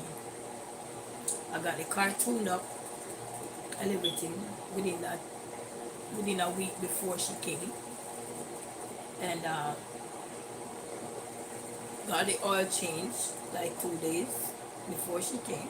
When I got the oil change, he wanted to change anyhow, but he had to come more alive. But I said, when a car start giving trouble and you have mileage and there, you can't be lingering like everybody else's car, because your car and their car is not going to be the same. You know what I mean? Your issues is your issues. And then with mileage here come problems. So anyway, even though I don't have the car long, but it was used. So, and I said, wow, I was so excited, guys. The day before, when I cleaned the car out, I mean, from left to right, me and the kids, we went to the car wash. And we were at the car wash in like 2-3 hours, clean. I mean, we cleaned that bad boy out and everything. Sent him up with my air freshener and everything. Went going to the place to go get me some food so that when she got off the plane she could be eating. And I was so happy now, guys. And I mean happy. My mom is coming. I haven't seen her in how many years? About how many years was it? Whew. Can't even, I can't recall, people. I struggle to remember that, but I can't recall right now. But anyway, but it's quite a good amount of years. Not 2 years, but more than 2 years. So you understand. Not 10 years, but within couple years, and I'm telling you, I say few years. Few? I don't know right now. I'm very tired. So anyway, so I went to the place. I went to the place where I know we can get juice or all the meal we bought. So I went, got some drink, got some food, and then I found out what she liked, and because I haven't seen her in so long. We talk, but we haven't seen her in so long. I just want to assume that she likes this when she could say, I don't like that no more. Because people grow old. When you grow older, you realize, oh, I don't eat salt no more. Oh, I can't manage fried food no more because of cholesterol problem or high blood pressure or whatever the situation is. And got him food, got her food, got us food. Baby, I was so happy and excited. Yes, I'm finally gonna be on my way to go get my mom from the airport. And I set my front seat up, and we were supposed to get some flowers for her, so when she got to the airport we could hand it to her. Guys, guys, why? When I left the place after I purchased the food, turned my car engine on, all I saw behind me was fog. I mean, I think I have a video of my car that day on YouTube. It's on YouTube. Pure white smoke. These are not angels, no, these are smoke. I saw the cop looking at me because you can't drive a car like that and they will get a ticket.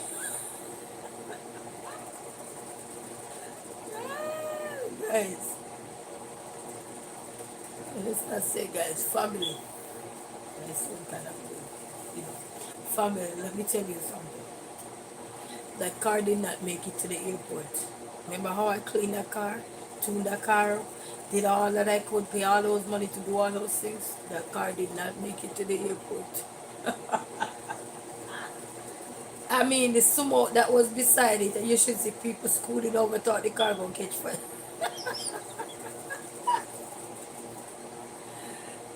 I think I got a picture of the car when it started smoke. I probably got plenty of pictures because when the car used to break down, they used to somebody fixed it there, so I used to post the videos or something. But I'm telling you, that car give me a run for my money. You hear me? Even though it's not letting go, but it still give me a run for my money. You hear me? I'm telling you. Mm. That car did not make it to the airport, but let me tell you how God did it. And this is why we have to give God thanks and praise. He's very good.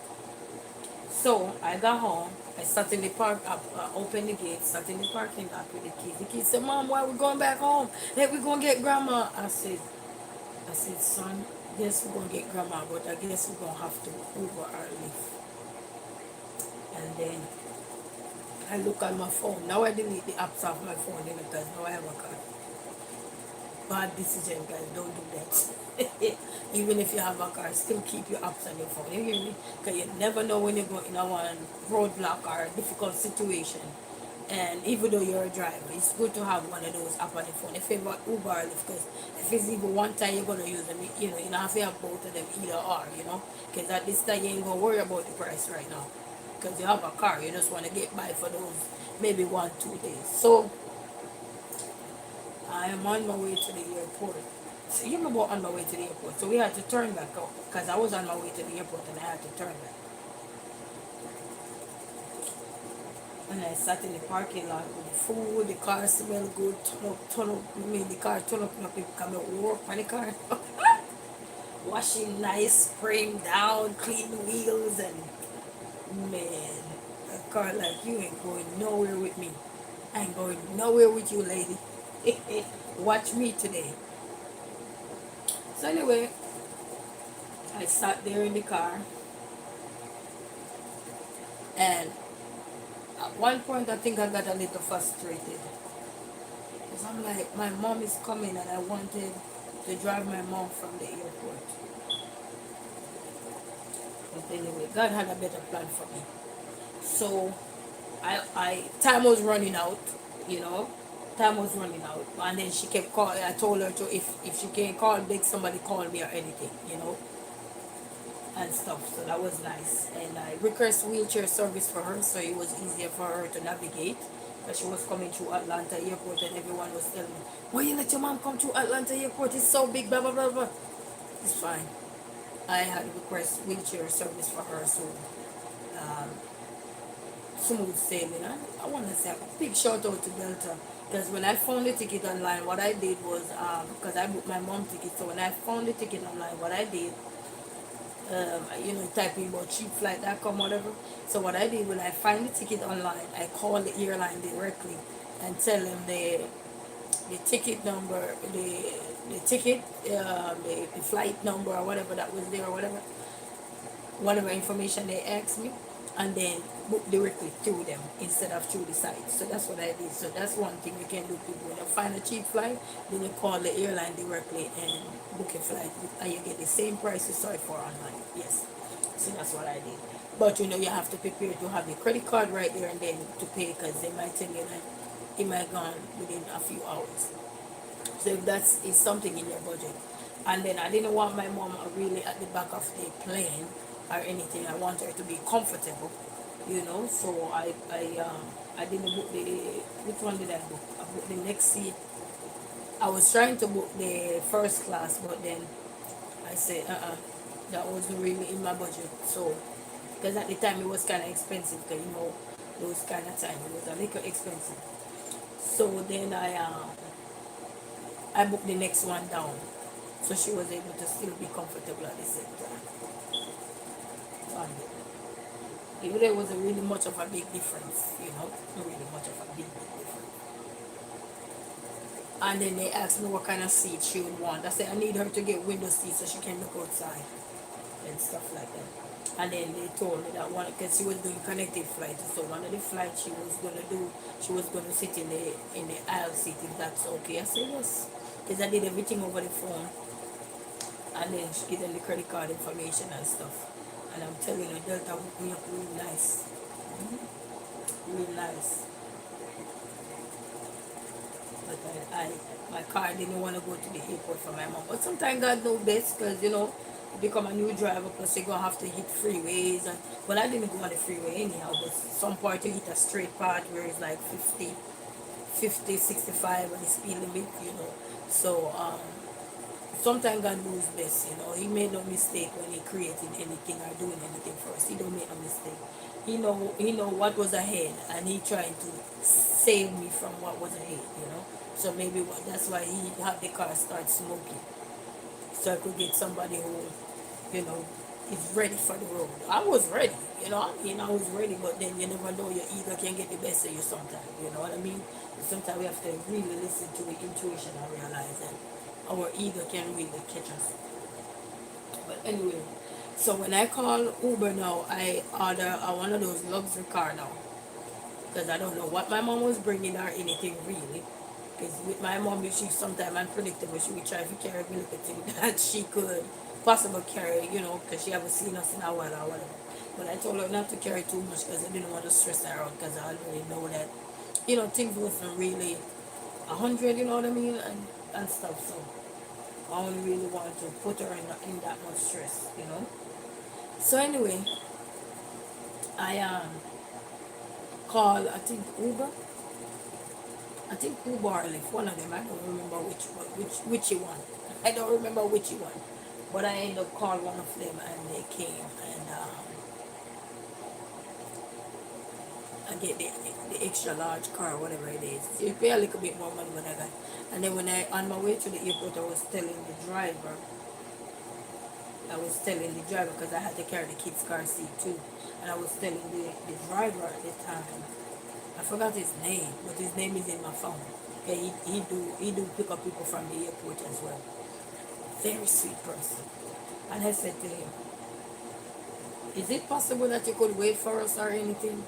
Because I don't really want to stand up in the cold with my mom, you know, because that wasn't the plan or everything." And he said, "Yeah." I said, "I know I'm going to take you out of your, you know, your work, but do you mind do that for me? Appreciate it, and I'll take care of you." And he said, "Yes." Guys, and that man get back home, and I said, "Here you go." He was so happy. Because he stood there and he waited on us, and then even when the plane landed, I had the app on my phone so I could see everything. So even when the plane landed, I'm like, how can't I see my mom? I see everybody coming up, but I can't see my mom. And then I kept looking because I knew what she was wearing. And then when I look, I see somebody pushing her in her wheelchair coming, and I said, "Oh, that's my mom." So we run out the car, but we didn't get much time because, you know, you gotta be constantly on the go. As soon as they get, you know, people out there. And then those officers that was outside there, they were so nice. They were so nice. I told them I was looking for my mom and everything, and they were helping me looking. They said they could announce it. They were so nice. So Detroit Airport, big up to you. Big up to you guys, and to the staff at Delta Airport, Delta Airline. Big up to you guys. You know yourself. Big up, big up. So it was beautiful. And even for the guy, the customer service guy that I spoke with that day to book the flight, you know. Because when I booked the flight, I didn't even tell my mom. I told my sister first, and I said, "You need to get to mom," because I can't call mom. I said, "You need to get to mom." So so that's a good ending for the year for me. So even regardless of the struggles that I'm faced with now, at least something come from that struggle. You know what I mean? Something comes beautiful from it. I was able to see my mom before the year end, and that was always a dream. And then I have one more dream now to hope and see my adopted mom. You know, I spoke with her the other day. Her voice sounds so beautiful. You know, so I can't wait. And I talked to her son. I talked to her son yesterday. My brother. He's big now. I talked to him yesterday too. So that was nice. That was nice. You know what I mean? She only had one child, which is a son, and then I'm the girl. But that's beautiful, you know. So that's another goal. And then my dad. I talked to my dad. So that was nice. He said he's doing a little bit better, but not moving around no more. But such is life, you know what I mean? But I'm just saying this to say, even though the ending of the year and I can see some hiccups, but I will say this to you all. You know, when you look at your journey, what made the year beautiful for you? What was beautiful in the year for you? What was amazing? What was special for you? What was one of the things you wanted to accomplish? Even if it was a house but you didn't get the house. Even if you wanted the husband but you didn't get the husband. Even if you wanted the wife but you didn't get the wife. You wanted the kids but you didn't get the kids. What was one thing that was so special for 2024 for you? You know? My biggest thing that was special for me is life. Because when you have life, you have a lot. Because you can always keep going. You can keep going till you can't go no more. So, that's first and foremost, life. Because, without life, you can't accomplish nothing. You know, you can accomplish your worm down there, but you won't accomplish anything else. So that was beautiful. And just the people I met along the way, that really taught me so much lessons. So many things. So don't trust no one. I want to mean don't trust no one is that you can't just going around and think that everybody can be trusted. No, you just gotta just have an open mind and tell yourself that whatever you put your mind to, you will accomplish with God's grace and mercy. And put him in the midst of everything. You don't have to go on the street and yelling, "Oh Jesus, oh Jesus." You don't have to do all of that. We can still whisper prayer. We can still pray and do every little thing. Go to church and just ask God for direction, because when things come upon you that you can't really challenge yourself to, He can direct you, He can change the pathway for you, you know what I mean? You know. So I was grateful for that, and I was able to at least get my mom here before the year or something end out. So that was amazing, you know what I mean? That was beautiful. And then going into 2025, I hope to get back into teaching and to do some charity events, work and stuff, as well as try to be be more productive with how I do stuff. And be more productive doesn't mean I have to go out there and go run my brain up to be productive. Just be productive with what I got in front of me, and be grateful with it, and just continue to support my children and be a better person for them, where they can come. I'm in a better mind frame, I'm in a better headspace, where they can come and they can say, "Hey mom, hey this," even though it's just me and them, but at least I don't have to just look at it and say, "Oh, it's just me and my kids, da da da." I can see them for who they are, like how they're looking up to me for who I am. You know what I mean? I don't have to worry like, go away, this, that. So every year I ask God for, yeah, I always ask him for grace and mercy, but when you have little children that need my undivided attention, I want, like all this week, I was focusing on catching him up on most of his work, because some due tomorrow, so tomorrow again we gotta work on a few of them, so he can get catched up on those work as well, so, yeah. Because we never normally lag behind. We normally done everything by within that time frame, but because of his computer issue and everything. But, for every setbacks, it's something amazing out there coming. You know what I mean? Just don't know which side it's coming from. So, you know. And then it just taught me that, sometimes you think you're alone. You're not alone. Because I made some beautiful family here. I met some beautiful people, you know. Met Auntie, Miss Jones, Miss T, Life's Journey, Shannon, so many people. But I'm just talking about the little small YouTubers like myself.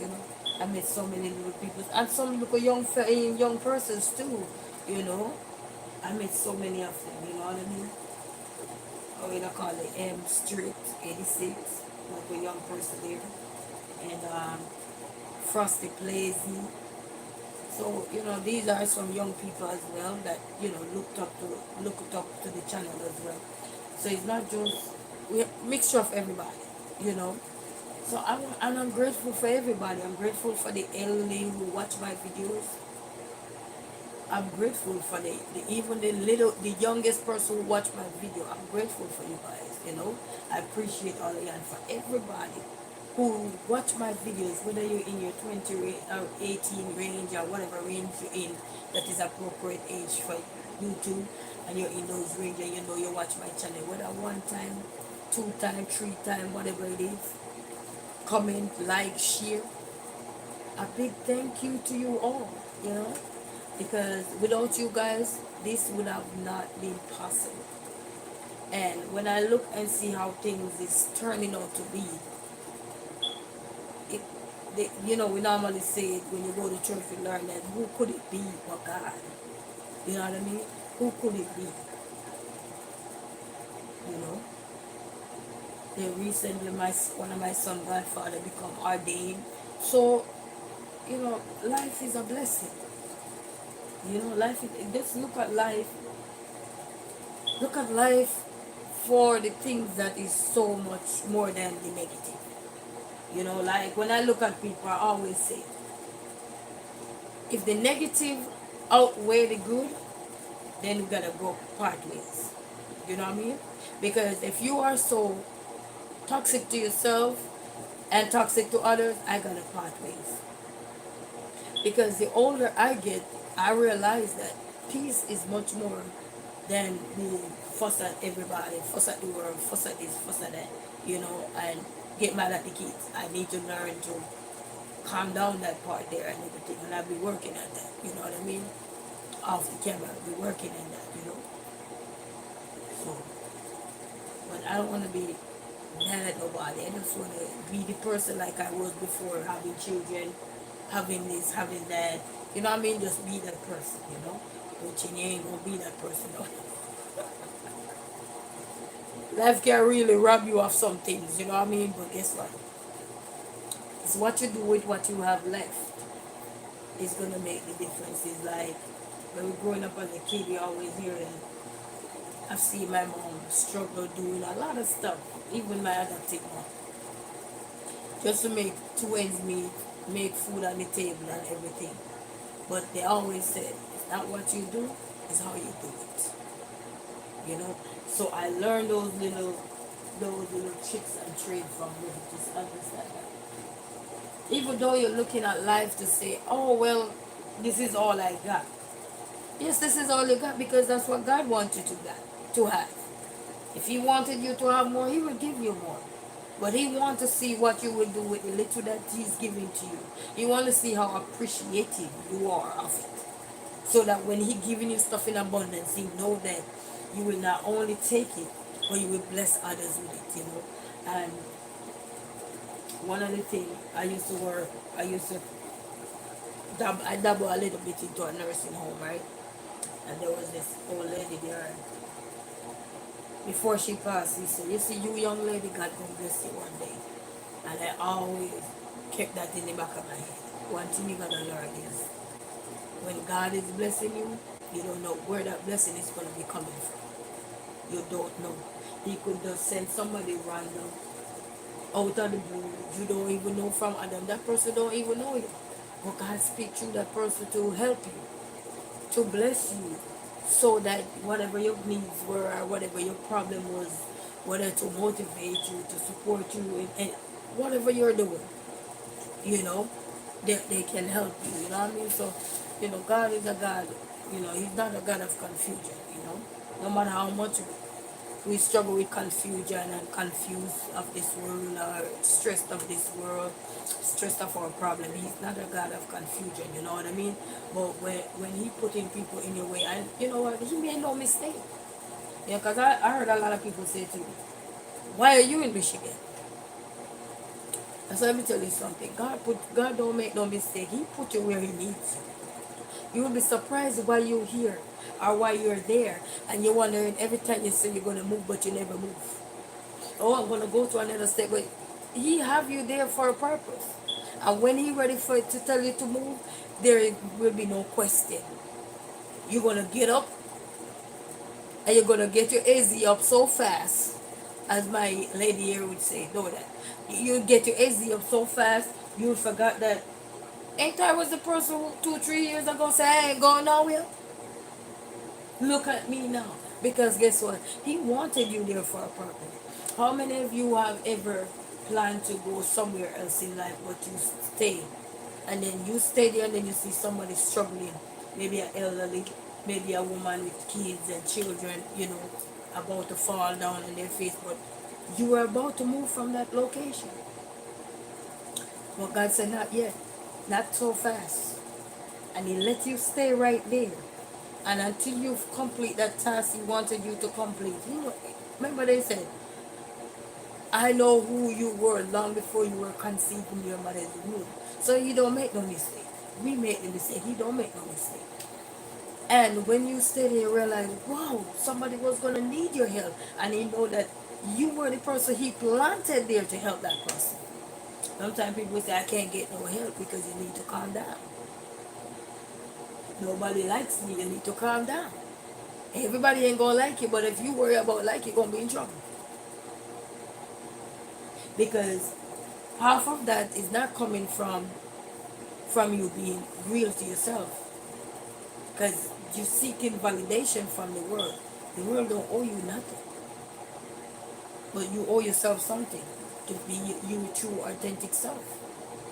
And that's what I have to understand. I realize that my kids don't owe me nothing. Even when I trip at them, my kids will tell them most time I trip at those kids is when it comes to their education, because by the end of the day, if I don't drill things in them, who's gonna drill it?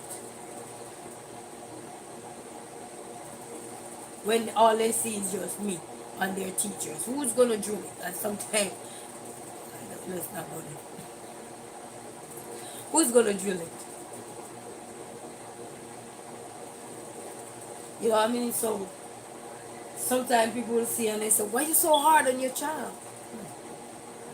If you don't give them these things, these tools early, the tools that you're going to want to give them, that you were supposed to give them young at an earlier age, and you don't give it to them now, you can't wait till they get so older, because they ain't going to listen to that.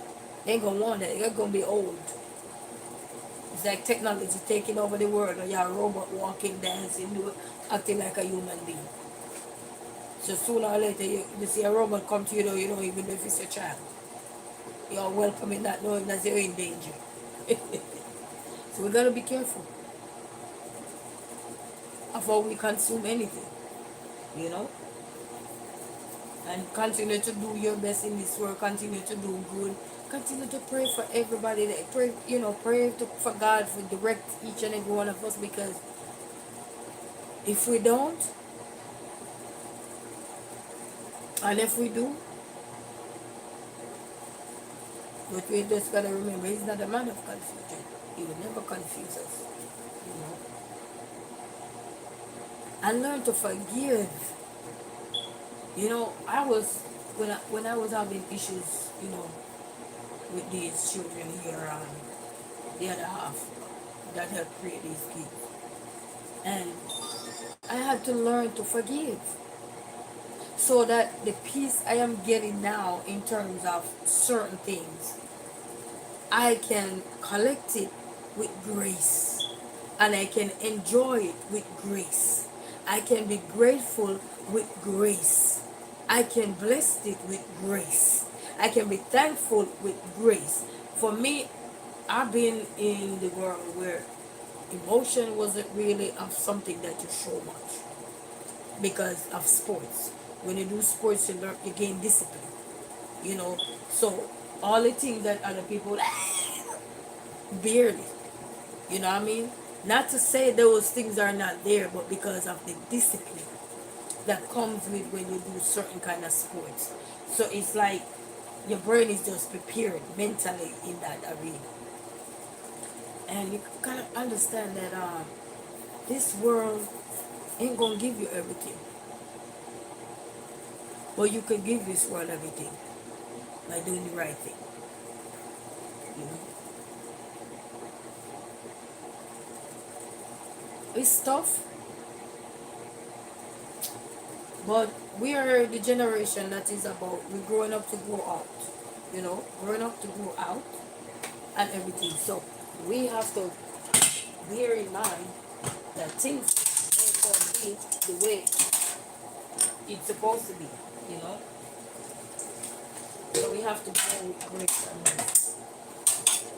You know what I mean? As the songwriter would say, I'm just cooking on the chicken, guys. I gotta add some more. I gotta add a little bit more water because I want to make sure it's nice and tender. But I'm using hot water. Hot water. I'm using hot water.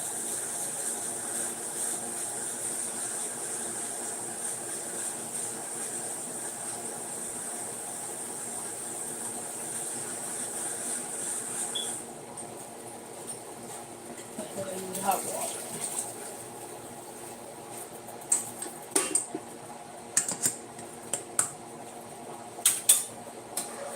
At least it's sent already run through the place, so you know.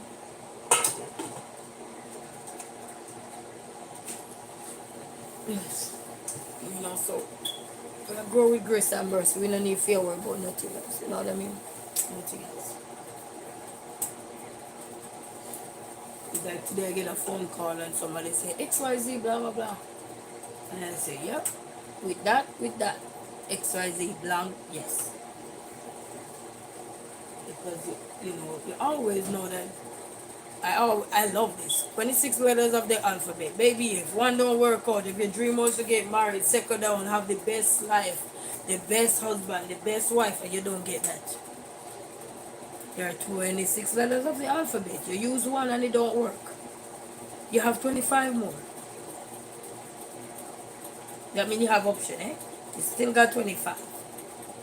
You can choose to just go solo on your own and just say, you know what, I'm going to rock this wave out, depending on your bracket that you're in. And when I mean the bracket you're in, I'm meaning that if you want children in life, there's no way to say, you know what, I'm going to always be solo.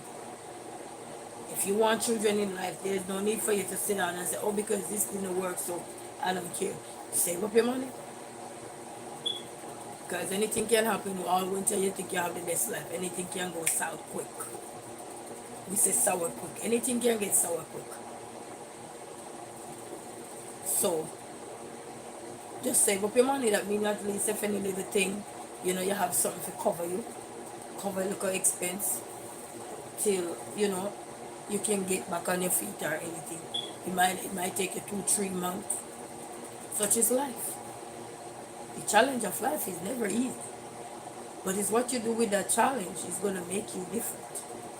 You can't look at everybody else and say, oh, they're living a good life. I want to live a good life. You will live a good life. Maybe when you get older. Maybe when you have a child. Maybe when you lose that relationship that you were holding on to, that's not holding on to you.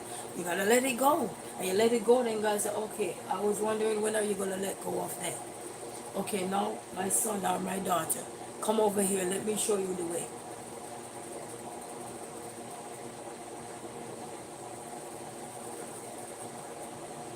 As the songwriter said, they that wait upon the Lord shall renew their strength.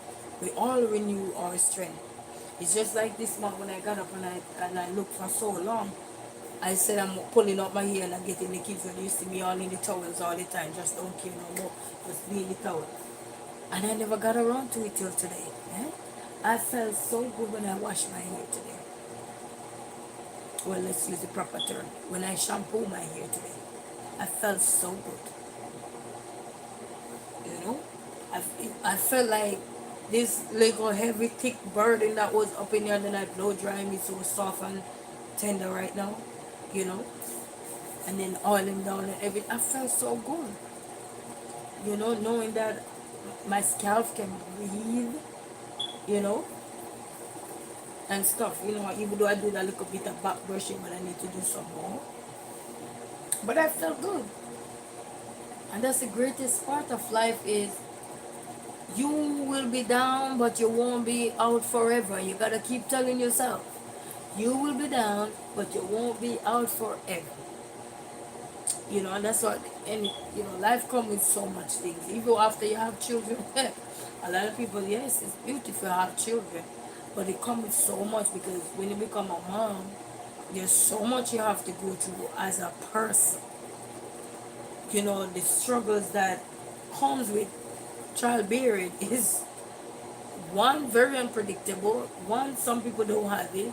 Two, majority we get it, and sometimes we're in it and don't even know that we're in it till we literally start go cuckoo, crazy, crazy, and everybody say, "Oh, she crazy." Them uneducated about this stuff that's going on with you, and here come you double uneducated about the stuff that's going on with you. But thank God for people who are speaking up about mental health and all these things that are bringing awareness to not just mothers but us on a whole of the things that people have to go through, the signs, the symptoms. What are they like when you get hungry outside of your comfort zone, you know, and all these things? Because sometimes people look at you and they're like, "You crazy." They won't even know that. Listen, I'm not crazy. I'm just struggling.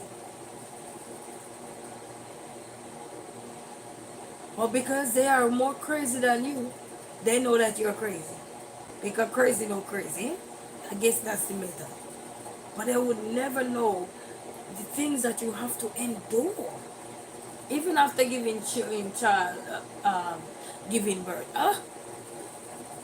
Who knew that the blessing that you so awaiting for patiently 9 months, bouncing around, who knew that that would come with so much other, come with its own struggle.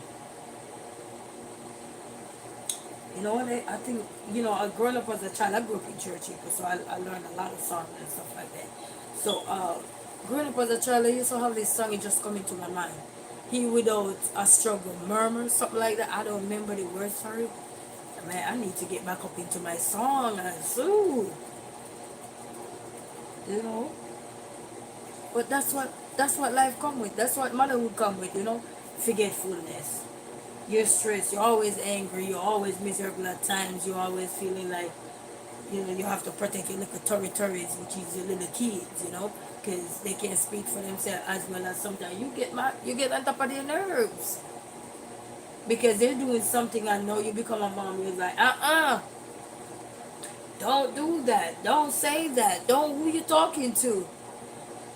No, you become a mom. It's like, oh, because now there's gonna be a rule. Because guess what? As a mom, we have to follow. We have to be examples to our kids, which is sometimes we're not. And that's just the honest truth. Sometimes we go there, we're struggling because of what we have to face with. You know, I remember after I had my son, the youngest one, and I was taking the bus. At the time I didn't have a car yet, and I was taking the bus to go pick my other son up from school, and I had a C-section too. I'll tell you something. I'm good here. But anyway, and there was somebody on the bus, and I don't know if they forgot who I was. When I mean forgot, these people don't know me. They saw me on the bus and they said, "COVID out, blah blah blah, why you have the baby on the bus, da da da." I say, half of you in here talking, probably on child support, you need to close them out up, make sure you pay your bills. No, you know, I'm like in Jamaica we say sarsaparilla, sarsaparilla, sarsaparilla. I'm saucy now, you know. I'm like that dog that you mess with his pup.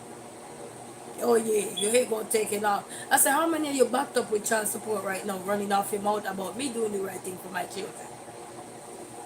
I said, you have a car, you wanna give it to me? Until then, close it. Boy, I was saucy. But it just goes to show that the devil give his work to the people that he know he can target. And sometimes they throw it onto you and not realizing that you're so equipped. He gonna go right back at them. I mean, everybody be quiet up in that bus. I go on that bus ever. Hi, how you doing? Boy, you handle yourself well, young lady. I said, because gone were the days. You don't need to be judging nobody. What you judging people for? You know you're a saga? Do you know when your days are coming? Let me know so I could be prepared. You know, because it's like they're ready to embarrass you now and make you feel so uncomfortable and everything. No, no, no, you ain't gonna do that. You ain't gonna do that to me. And they all kept quiet. Probably when I got off the bus, they started, yang, yang, yang, yang. That's behind my back. Bye. You know, because so many people ready to judge you when you become a mom. But they're so backed up in the court system with child support. Don't come at me. Go pay your child support. Don't come at me. And some of you, you're not paying child support and you're still not doing nothing. So don't even come at me. And you know, like I tell people, check your record before you check mine.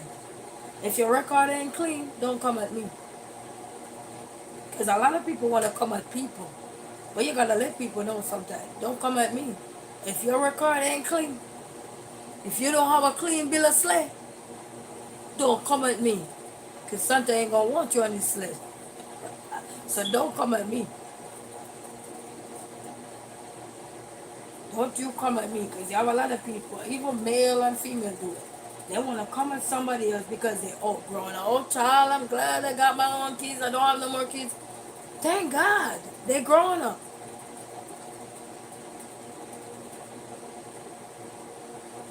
You encourage young people. You don't tear them down. You encourage young people. You don't need to tear them down. Let them be their own downfall. You don't need to contribute to their downfall. They didn't ask you to contribute to their downfall. They asked you to uplift them, not contribute to their downfall. Because many people shove you in the mud to be happy. You will never be happy in the end because they have a thing called karma. When karma coming, he gonna step to you like how he stepped to that big celebrity. You're gonna wanna get out of it and you realize that all you have ain't gonna clear you. What's gonna clear you is you make it right where you at for the rest of your life. Yeah, and I shut those people up so fast, man, I'm telling you. Yeah, thank God for salvation. They better thank God for salvation. You hear me? Because when I tell you, so many places I used to go and I have to constantly defending myself, and I'm like, why do I need to always have to be defending myself because somebody don't like this or somebody don't like that? And then you see who's talking, they got zero. Some of them got it and they ain't got it because they ain't taking care of it. And you just trying to push your little stroller, doing the right thing you can and everything, they're making a bunch of issue of. For what? What God is in you that is not in me?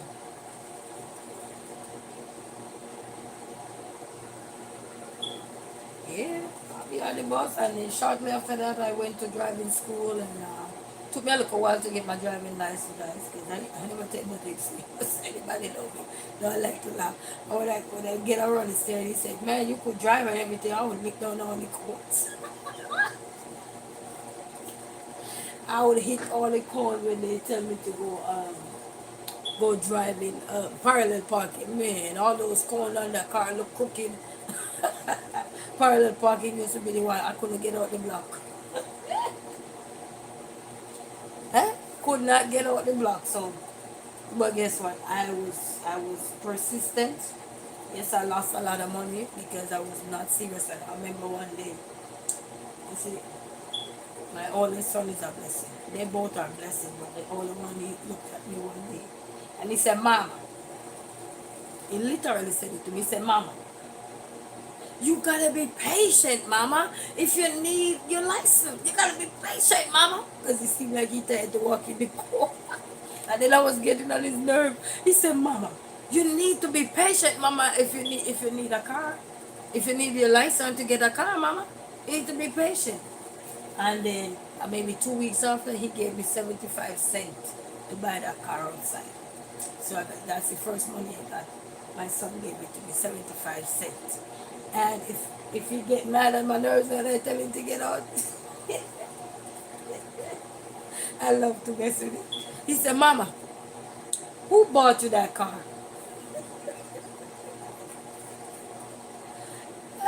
I said, I bought the car. He said, Mama, who bought you that car? You forgot I gave you the money?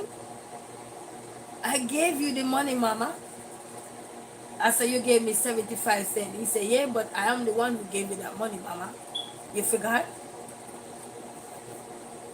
So I'm telling you. And then I had surprised him with the car when I got the car. Surprised. I was on YouTube or anything then. And I'm just telling you. Because I was tired of the embarrassment, you know. People are so mean after you have children. Some people mean, you know. You take the public transportation and public transportation become private. How they turn it. And they used to have one female driver. I don't know if I don't know if me and her was laying with the same person. She used to be so envy. I don't know what I do to that woman. And you know, and I think that's the day when I took her bus too. When the person thought fine for us. And when I say something about child support, everybody shut up. Because yes, and if you're out there, you have children, you see anybody picking on you, just turn up to them and say, how many are you paying child support? That's all you gotta remind them and they shut up. That means you're telling them literally that they're not taking care of their kids, because if they were, they wouldn't have to be in child support, regardless. If they were making things happen. I know some people on it because of unfortunate situation. We're not talking those people. We're talking those lazy, I wouldn't even know what they to say there. But they're ready to find fault. You know? So yeah, I had to literally defend myself, you know, because as a woman and as a single woman going on, I'm like, you know, I was always single, but I mean, you know, when life take a toll and you have to become the virgin of single, then you have to live your life. What you gonna do? You gonna be mad? Better be like that woman. She said, thank all the men that come in your life. Because they all come and taught you a lesson, yeah? Oh, yeah. And that's why me, I would never have another child. Eh? God forbid. Never. And look at kids, oh, they're beautiful. That is, do you know what you have to go through as a single person? To make sure food in the house, nothing was so much food. Roof over their head, which is very essential. To make sure you can maintain everything, plus maintain them, plus maintain your crazy self. We used to say general consumption tax. Eh? GCT.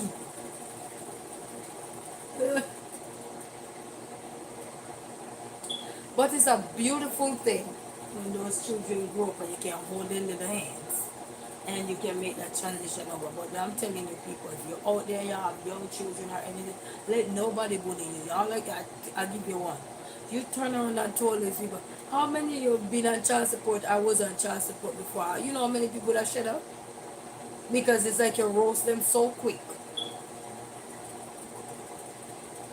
You roast them like roast beef. How you like it? Well done. So don't let nobody bully you guys. So trust me. Man, I've been on a post before again, and this man was on there. At this time, I was with my family.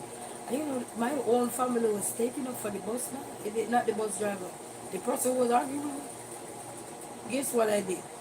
Because they forgot I'm a Jamaican. And we don't play certain things. I told that man, I said, stop that bus right here. And I get off. Everything that we were going to do, you should see them running back behind me like bird.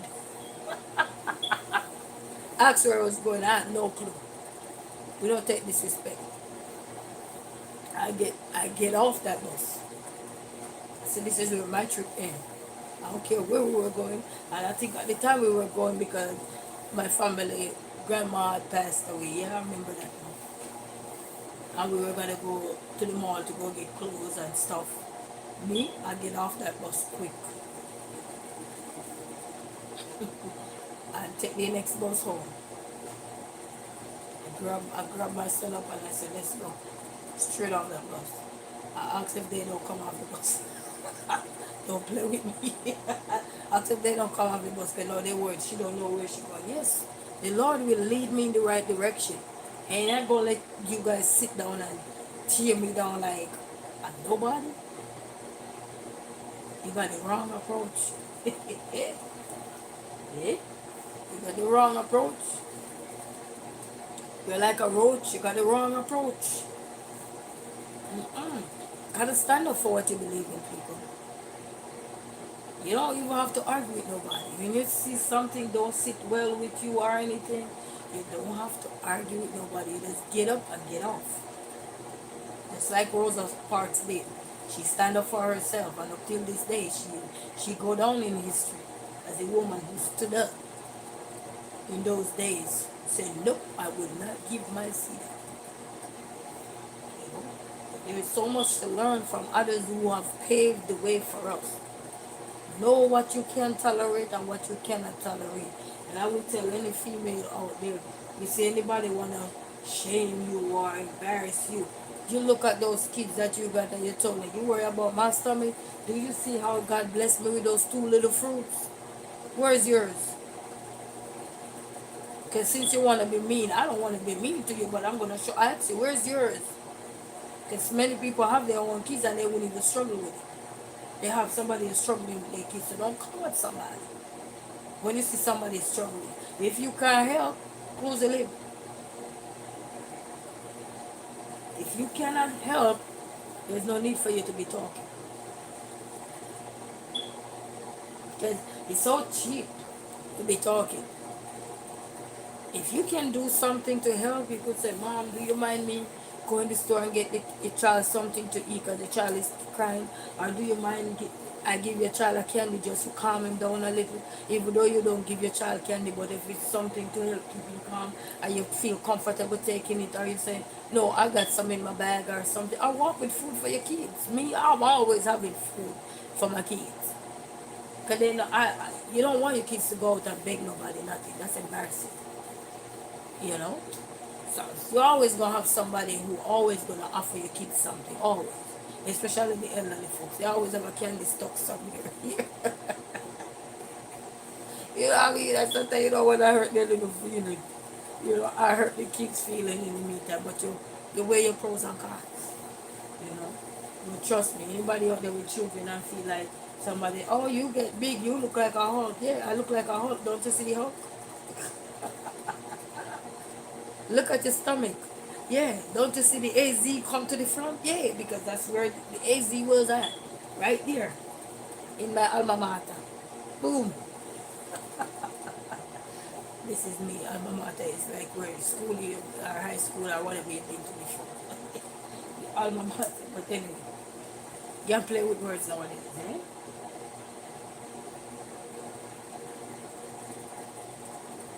There's so many people busy finding fault. Help find solution.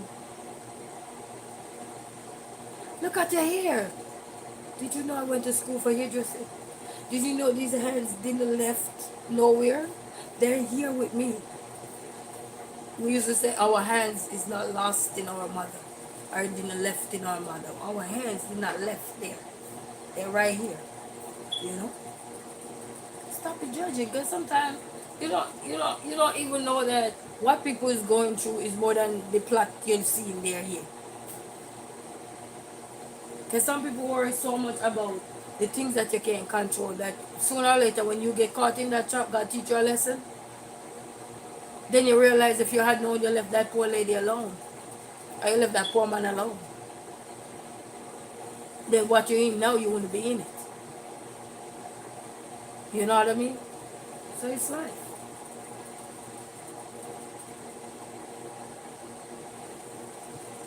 And so many people want to tear you down, they want to body shame you.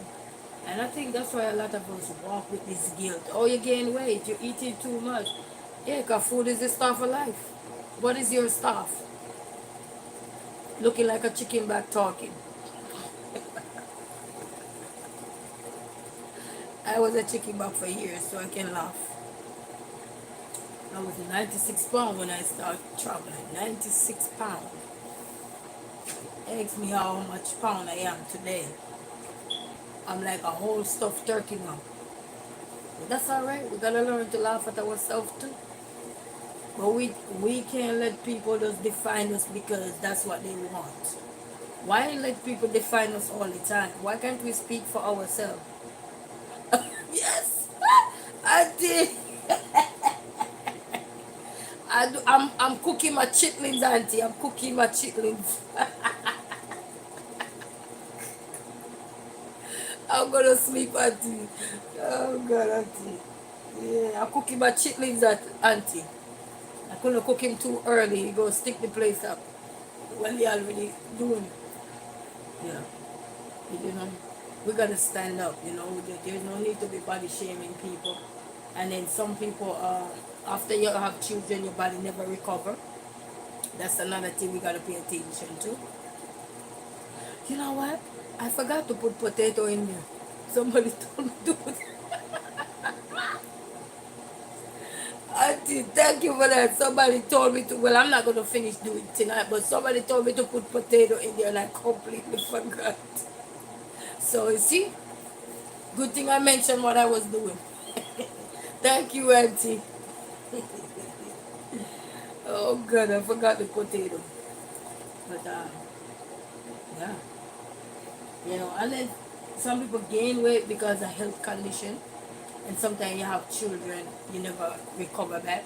And then I found out that even after you have baby and you have a C-section, because I got two children, one naturally and one by a C-section.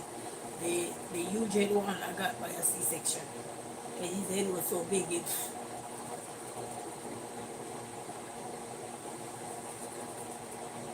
Oh, okay. And I got plenty of potato right here. Okay, all right. Cause this is my first time cooking chitlins, so thanks for that. And I love potato salad too. From the other day, I be saying I need to make me some potato salad. I need to make me some. Did I throw my meal away? I think I got me some meal in the fridge. Thank you, Auntie. Thank you, Auntie. I'm telling you. And then some people get in, after you have children, and I found out that even after you have C-section, because they open it for so long, you know, like me, I did a major surgery, so sometimes I'm bloated. So my stomach will go down, and then the next time it just come bloated or gassy or eerie. All the Europeans I'll be wrapping it with the belly band, you know. And then when it's time, you know, and the only one thing I thought would have gone when you had a C-section was yes, auntie. Yes, thank you.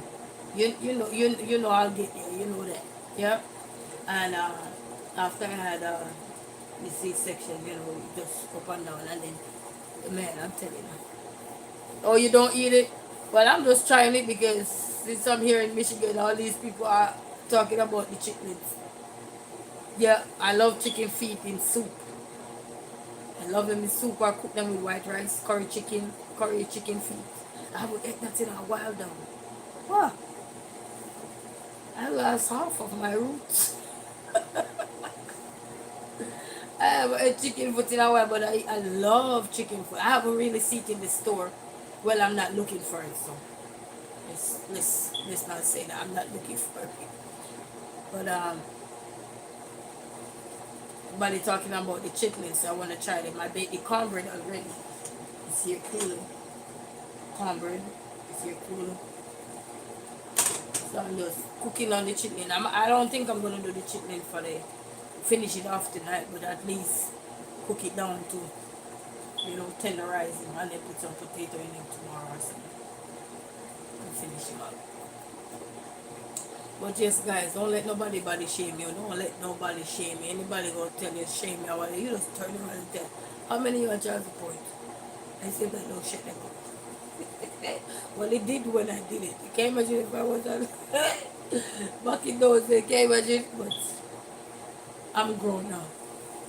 You know. Yes, yes, yes, Auntie. I'm telling you, speak up for yourself nowadays. We gotta speak up. So, just choose your battle and choose them wisely. That's all I can say because this world is. You think you'll be struggling with craziness when time you're going through stuff. It's the world. So don't give up. Don't give up. You know, the road to success is never easy. The road towards anything is never easy, even to childbearing. You know, morning sickness, can't sleep at night, can't this, can't that. You have so many things going on. You understand? But that's just the road. That's just the journey. What life is gonna bring for you on the other end is how you gonna propel through all those challenges, through all those obstacles. Everything that you're faced with will make your life. Just think about everything that comes around you, the people, the food, the things you learn, the ideas you gain, the knowledge you gain, the wisdom you gain as you grow older, the people that you met along the way, whether they drop off, like how leaves have its own seed, like, trees have a season with the branch, leaf, like what you see happening with winter now, eh? Some things fall off, some things stand the test of time, majority don't. Such is life. You're gonna lose some along the way. What you gonna do? You're gonna cry because you lost them along the way? Are you gonna just pray and hope that, whatever they're going through, God will see them through, and whatever you are going through and don't understand what these people are going through, that God will see you through as well. Because sometimes when we lose people along the way, sometimes we feel some kind of way saying, what did I do to this person, or what have I done to this person? It's natural. We are human beings. We are made to feel, go through the emotions. But it's what you do when you're in those kind of emotion is gonna set you apart, and then you will come back out of that phase, be more delightful, be more happy, be more excited to say, okay, that chapter is ended. Just like the year is ending, that chapter is about to end. 2024 no longer gonna be 2024. Sooner or later we're gonna have a new chapter, and what you're gonna do with that chapter that is closing over here, is to look at the things that you were learning, the lessons, the hurdles, the barriers, everything that associated with positivity and negativity that combined that year for you, that made that year for you. Just make sure the good is outnumbering the bad, because you don't want to take too many negativity over to the next year. You want to start fresh. It's like fresh everything. And that's one of the things I love my Jamaican family do, is that they clean. They say, like, we getting out the old year, we doing this.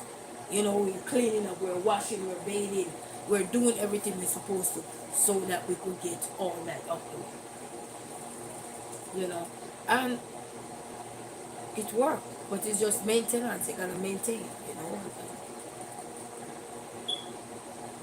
One thing I learned after having children is that if anybody was telling me that I'm gonna walk and step on toys and go, ay, I plead the blood of Jesus, or plead something that is not supposed to be plead. I'm telling you. All these toys, and they just have them literally like, okay, we run the city, let's take the city over.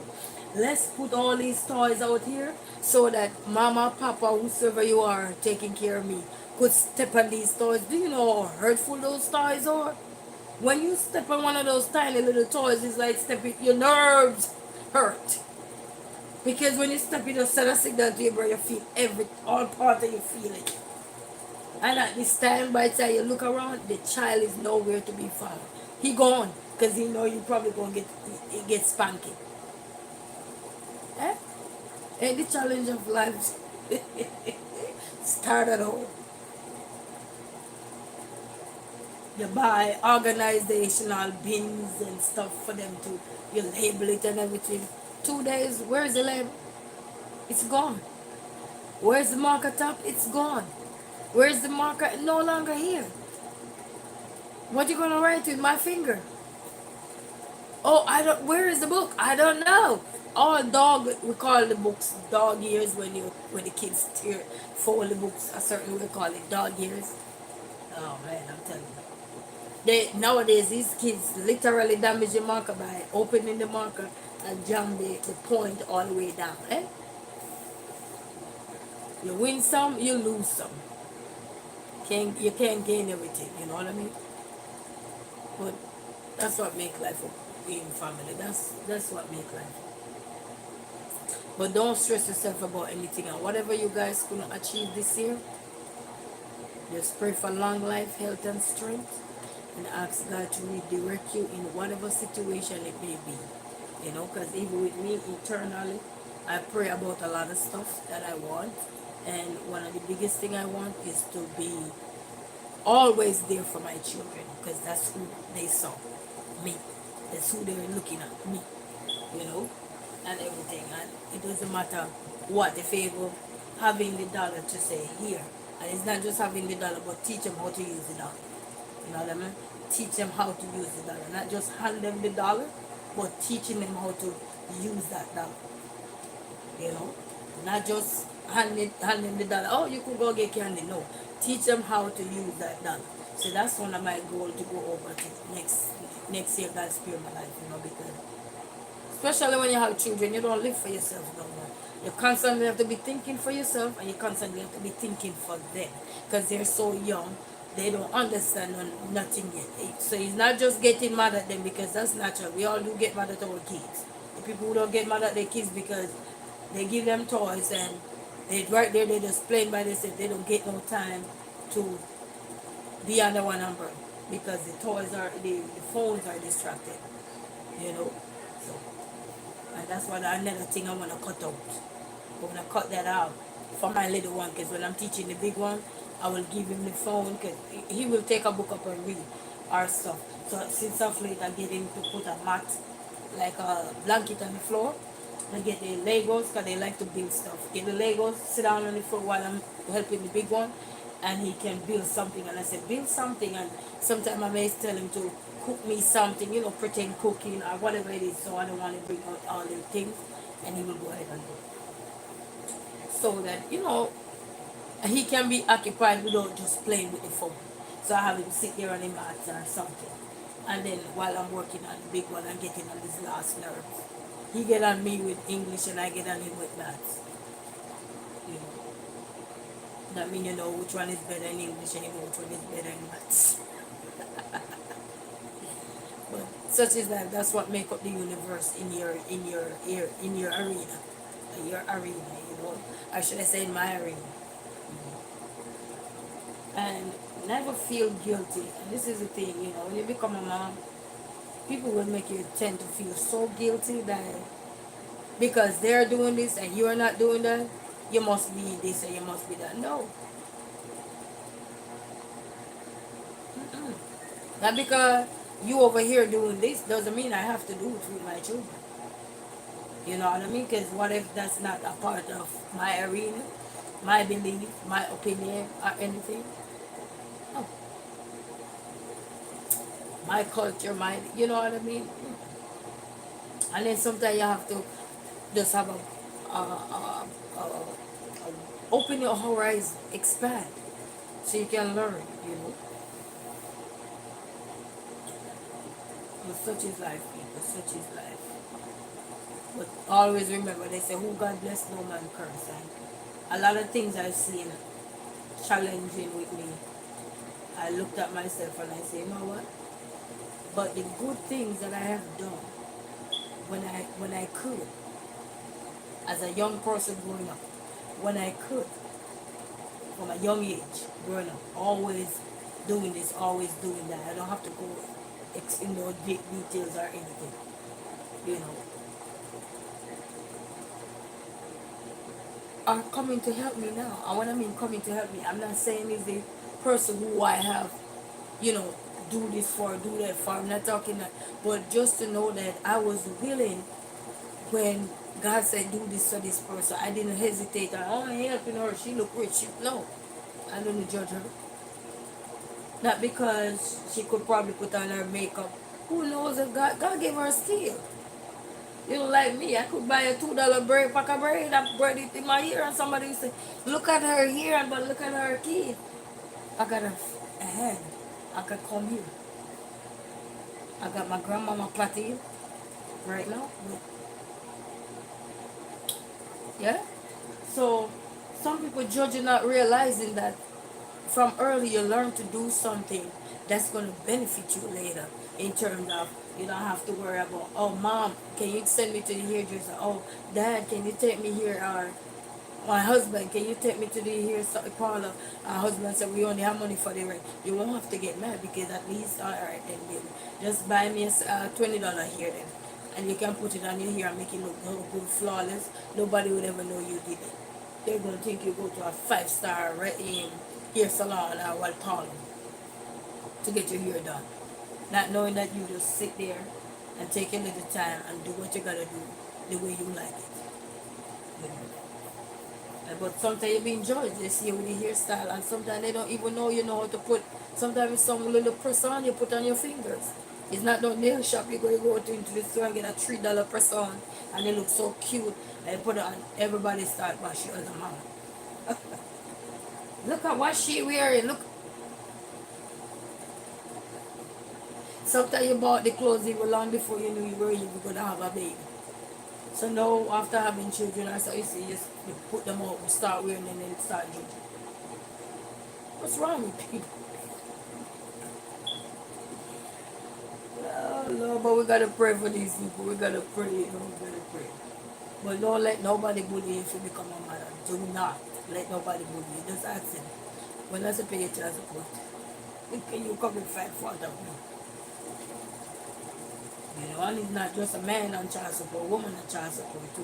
When I used to see the kid you birth, when I used to see that child, that you get on their nerves so bad. You tell somebody that you one, you don't even know what they want you to be mad at.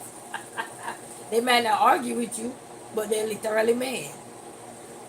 Because they were just there classing you and your child that you have literally pulling around with you like a puppet. Everywhere you go. And they're ready to tear you down.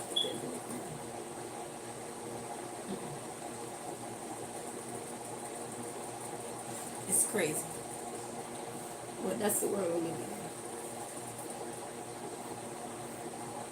Well, family ain't gonna stay along with you no more, because I know somebody coming a little later and everything. But I want to say the chilltling ain't gonna be done till tomorrow. But I want to give you guys a big shout out and thanks, Miss Snapback, Trishana. Thank you, Auntie, for stopping by. And for everybody who stopped by, for everybody who like and comment and share or anything. Hope you guys learned something from me. And I always say you can take a page, but if you know what I always say, make sure it's blank so you could tell your own story, because everybody got a story to tell. You're going to have similarities and you're going to have difference. That's okay. That's what may help make the world go around, eh? The world don't just go around with similarities. It go around with difference too. And that is what we're living in. Learn to appreciate everything that is combining. Everything that you see around us or everything, so that we can keep propelling to the next level, you know what I mean? And then we can see growth and say, yes, this is a wonderful feeling, you know. So, but until then, people, I'm gonna go and cook my chitlins, and I want you guys to have a peaceful night. And wherever you are in anything in life, thinking of anything that is not so good, try to shake your head like a little dog that got wet and he don't want to get wet in the cold. Trust me, he gonna be iced up. You will be iced up too. So just tell yourself that I ain't doing it. I ain't doing it. I'm not gonna do it. Nope, nope, nope, nope. I'm not gonna do it. Tell yourself something. Even if you decide to say, what, I feel like do this, do that, that is negative. Tell yourself, nope, nope, nope. What am I doing? Nope, nope, nope. Talk yourself out of it. Talk to God about the situation. You alone. Because many times we're going through stuff and we're going through it internally. And then we act it out. But nobody saw it coming or see it coming. But you can talk yourself out of a situation. What am I doing? Nope, nope, nope, nope, nope, nope, nope. I'm not doing it. I'm not doing it. Telling yourself that I'm not doing it. I'm not doing it. So if you need help, just seek the help you need. Don't be ashamed to seek the help you need. Don't put yourself in added stress. Don't put yourself in a situation that's going to land you in anything for the rest of your life because of the decision you might make tonight or whenever time. Just tell yourself, nope, nope, nope. I'm not doing it. I'm not doing it. Let's reach out for help. Let's reach out for help. There's no shame in my game no more. I'm tired of living for society. I'm tired of living for what family think. I'm tired of living for what this man think. I'm tired of living for what this person think or what this woman think. Everybody gone the other way. I'm tired of you all. Now I'm gonna live for me. Nope, nope, nope. I'm not doing it. I'm not doing it. You gotta tell yourself, because one thing you learn in life, you gotta fight. And fighting does not mean you're going to literally fight somebody. But sometimes you're in a warfare that is only you know what kind of warfare you're in. And if you don't literally tell yourself you need to get out of that warfare or stay prayed up, stay in tune with your God, you won't be able to get out. You won't be able to. So you have to stay true to yourself. And when you see situation come and you say, pick that up, go beat that person up, blah blah blah, go blank blank blank. No, tell that devil no. Say, get thee behind. Quick and fast. Go now. Go now. And sometimes you speak things out aloud, you know, if you have to go one way and speak things out aloud, even when you're out there, I don't care what walk of life you're from and you want to do something that is not going to be pretty, please don't do it. Talk yourself out of it. I don't care if you don't want to live no more or anything. Please don't hurt nobody. Talk yourself out of it. Nope, nope, nope. I'm not doing it. I'm not doing it. Nope, nope, nope. I'm going to seek the help I need and I'm going to get through it. Sometimes you might not trust no one, but you gotta find a way to ask God for direction. He will lead you to the right people to help you. Whether you like them or not, whether you can tolerate them or not, you need the help to get out of what your head is telling you. Nope, nope, nope, I'm not doing it. Nope, nope, nope. Keep telling yourself that till you can get the help you need. Nope, nope. And be man enough for it. Be woman enough about what you're going through so that the help you need can be there for you. But fighting, you don't need to fight with the devil, because once you start thinking a certain way, he trying to get you. He trying to win you over. And if you lost track of time, he will catch you up. But if you start to speak things into existence, nope, nope, I'm not doing it. Nope, nope, not today. Go away. Leave me alone. I'm not doing it. I don't care what you're telling me. I am not doing it. I'm not your child. I'm a child of God. And I'm trying to walk in the right and narrow path. Go away. Not today. And go get the help you need. Don't be afraid. Because when you be afraid, you never know what afraid gonna ask you to do. You don't want to live in the dark world. Because darkness plus darkness equal darkness. You ain't gonna get no light. So don't create those bad people. And I don't care wherever you are in this world and you're about to think something, don't do it. Nope, nope, nope, nope, nope. You have much more to life than what you let a mind that want to lead you in the wrong direction telling you. Okay, we do have a mind sometimes that want to tell you, go here when you need to go there. No, you need to stop in that tracks, wherever you are, and tell yourself, not today. You ain't gonna get me no more. I'm done living for you. I need to live for God. I need to live for Christ. You ain't gonna dictate to me and I keep going in and out of jail like I'm nobody. I'm somebody. I'm tired of you. Leave me alone. You gotta pray. And all the prayer warriors out there that knows these things, see people struggling through these things, and can help these people, pray for them wherever you guys are. Because you never know when somebody's mind is just going to get up. You can't see their mind. You don't know people's intention. Just get up out of nowhere and just tell them, you know what? Let's go on a strike. No. Nope, nope, nope, nope, nope, nope. We're not doing it. Nope, nope, nope. Okay? So, until then, have a wonderful night, and thank you all for listening, and thank you all for tuning in as well. And for everybody, if you guys got a channel, I always say, leave a comment. I will get to you as soon as possible. Okay, I will definitely check you out. I know I have a few more persons channel to check out. I was checking out some earlier yesterday. What time is it? Okay, because it's another day. but I haven't got you to everybody yet. You understand? But I will definitely get you to you. And the mere fact that you send a text, you comment on one of the videos, so I can always go back, and because I do go back and watch my own videos. Okay.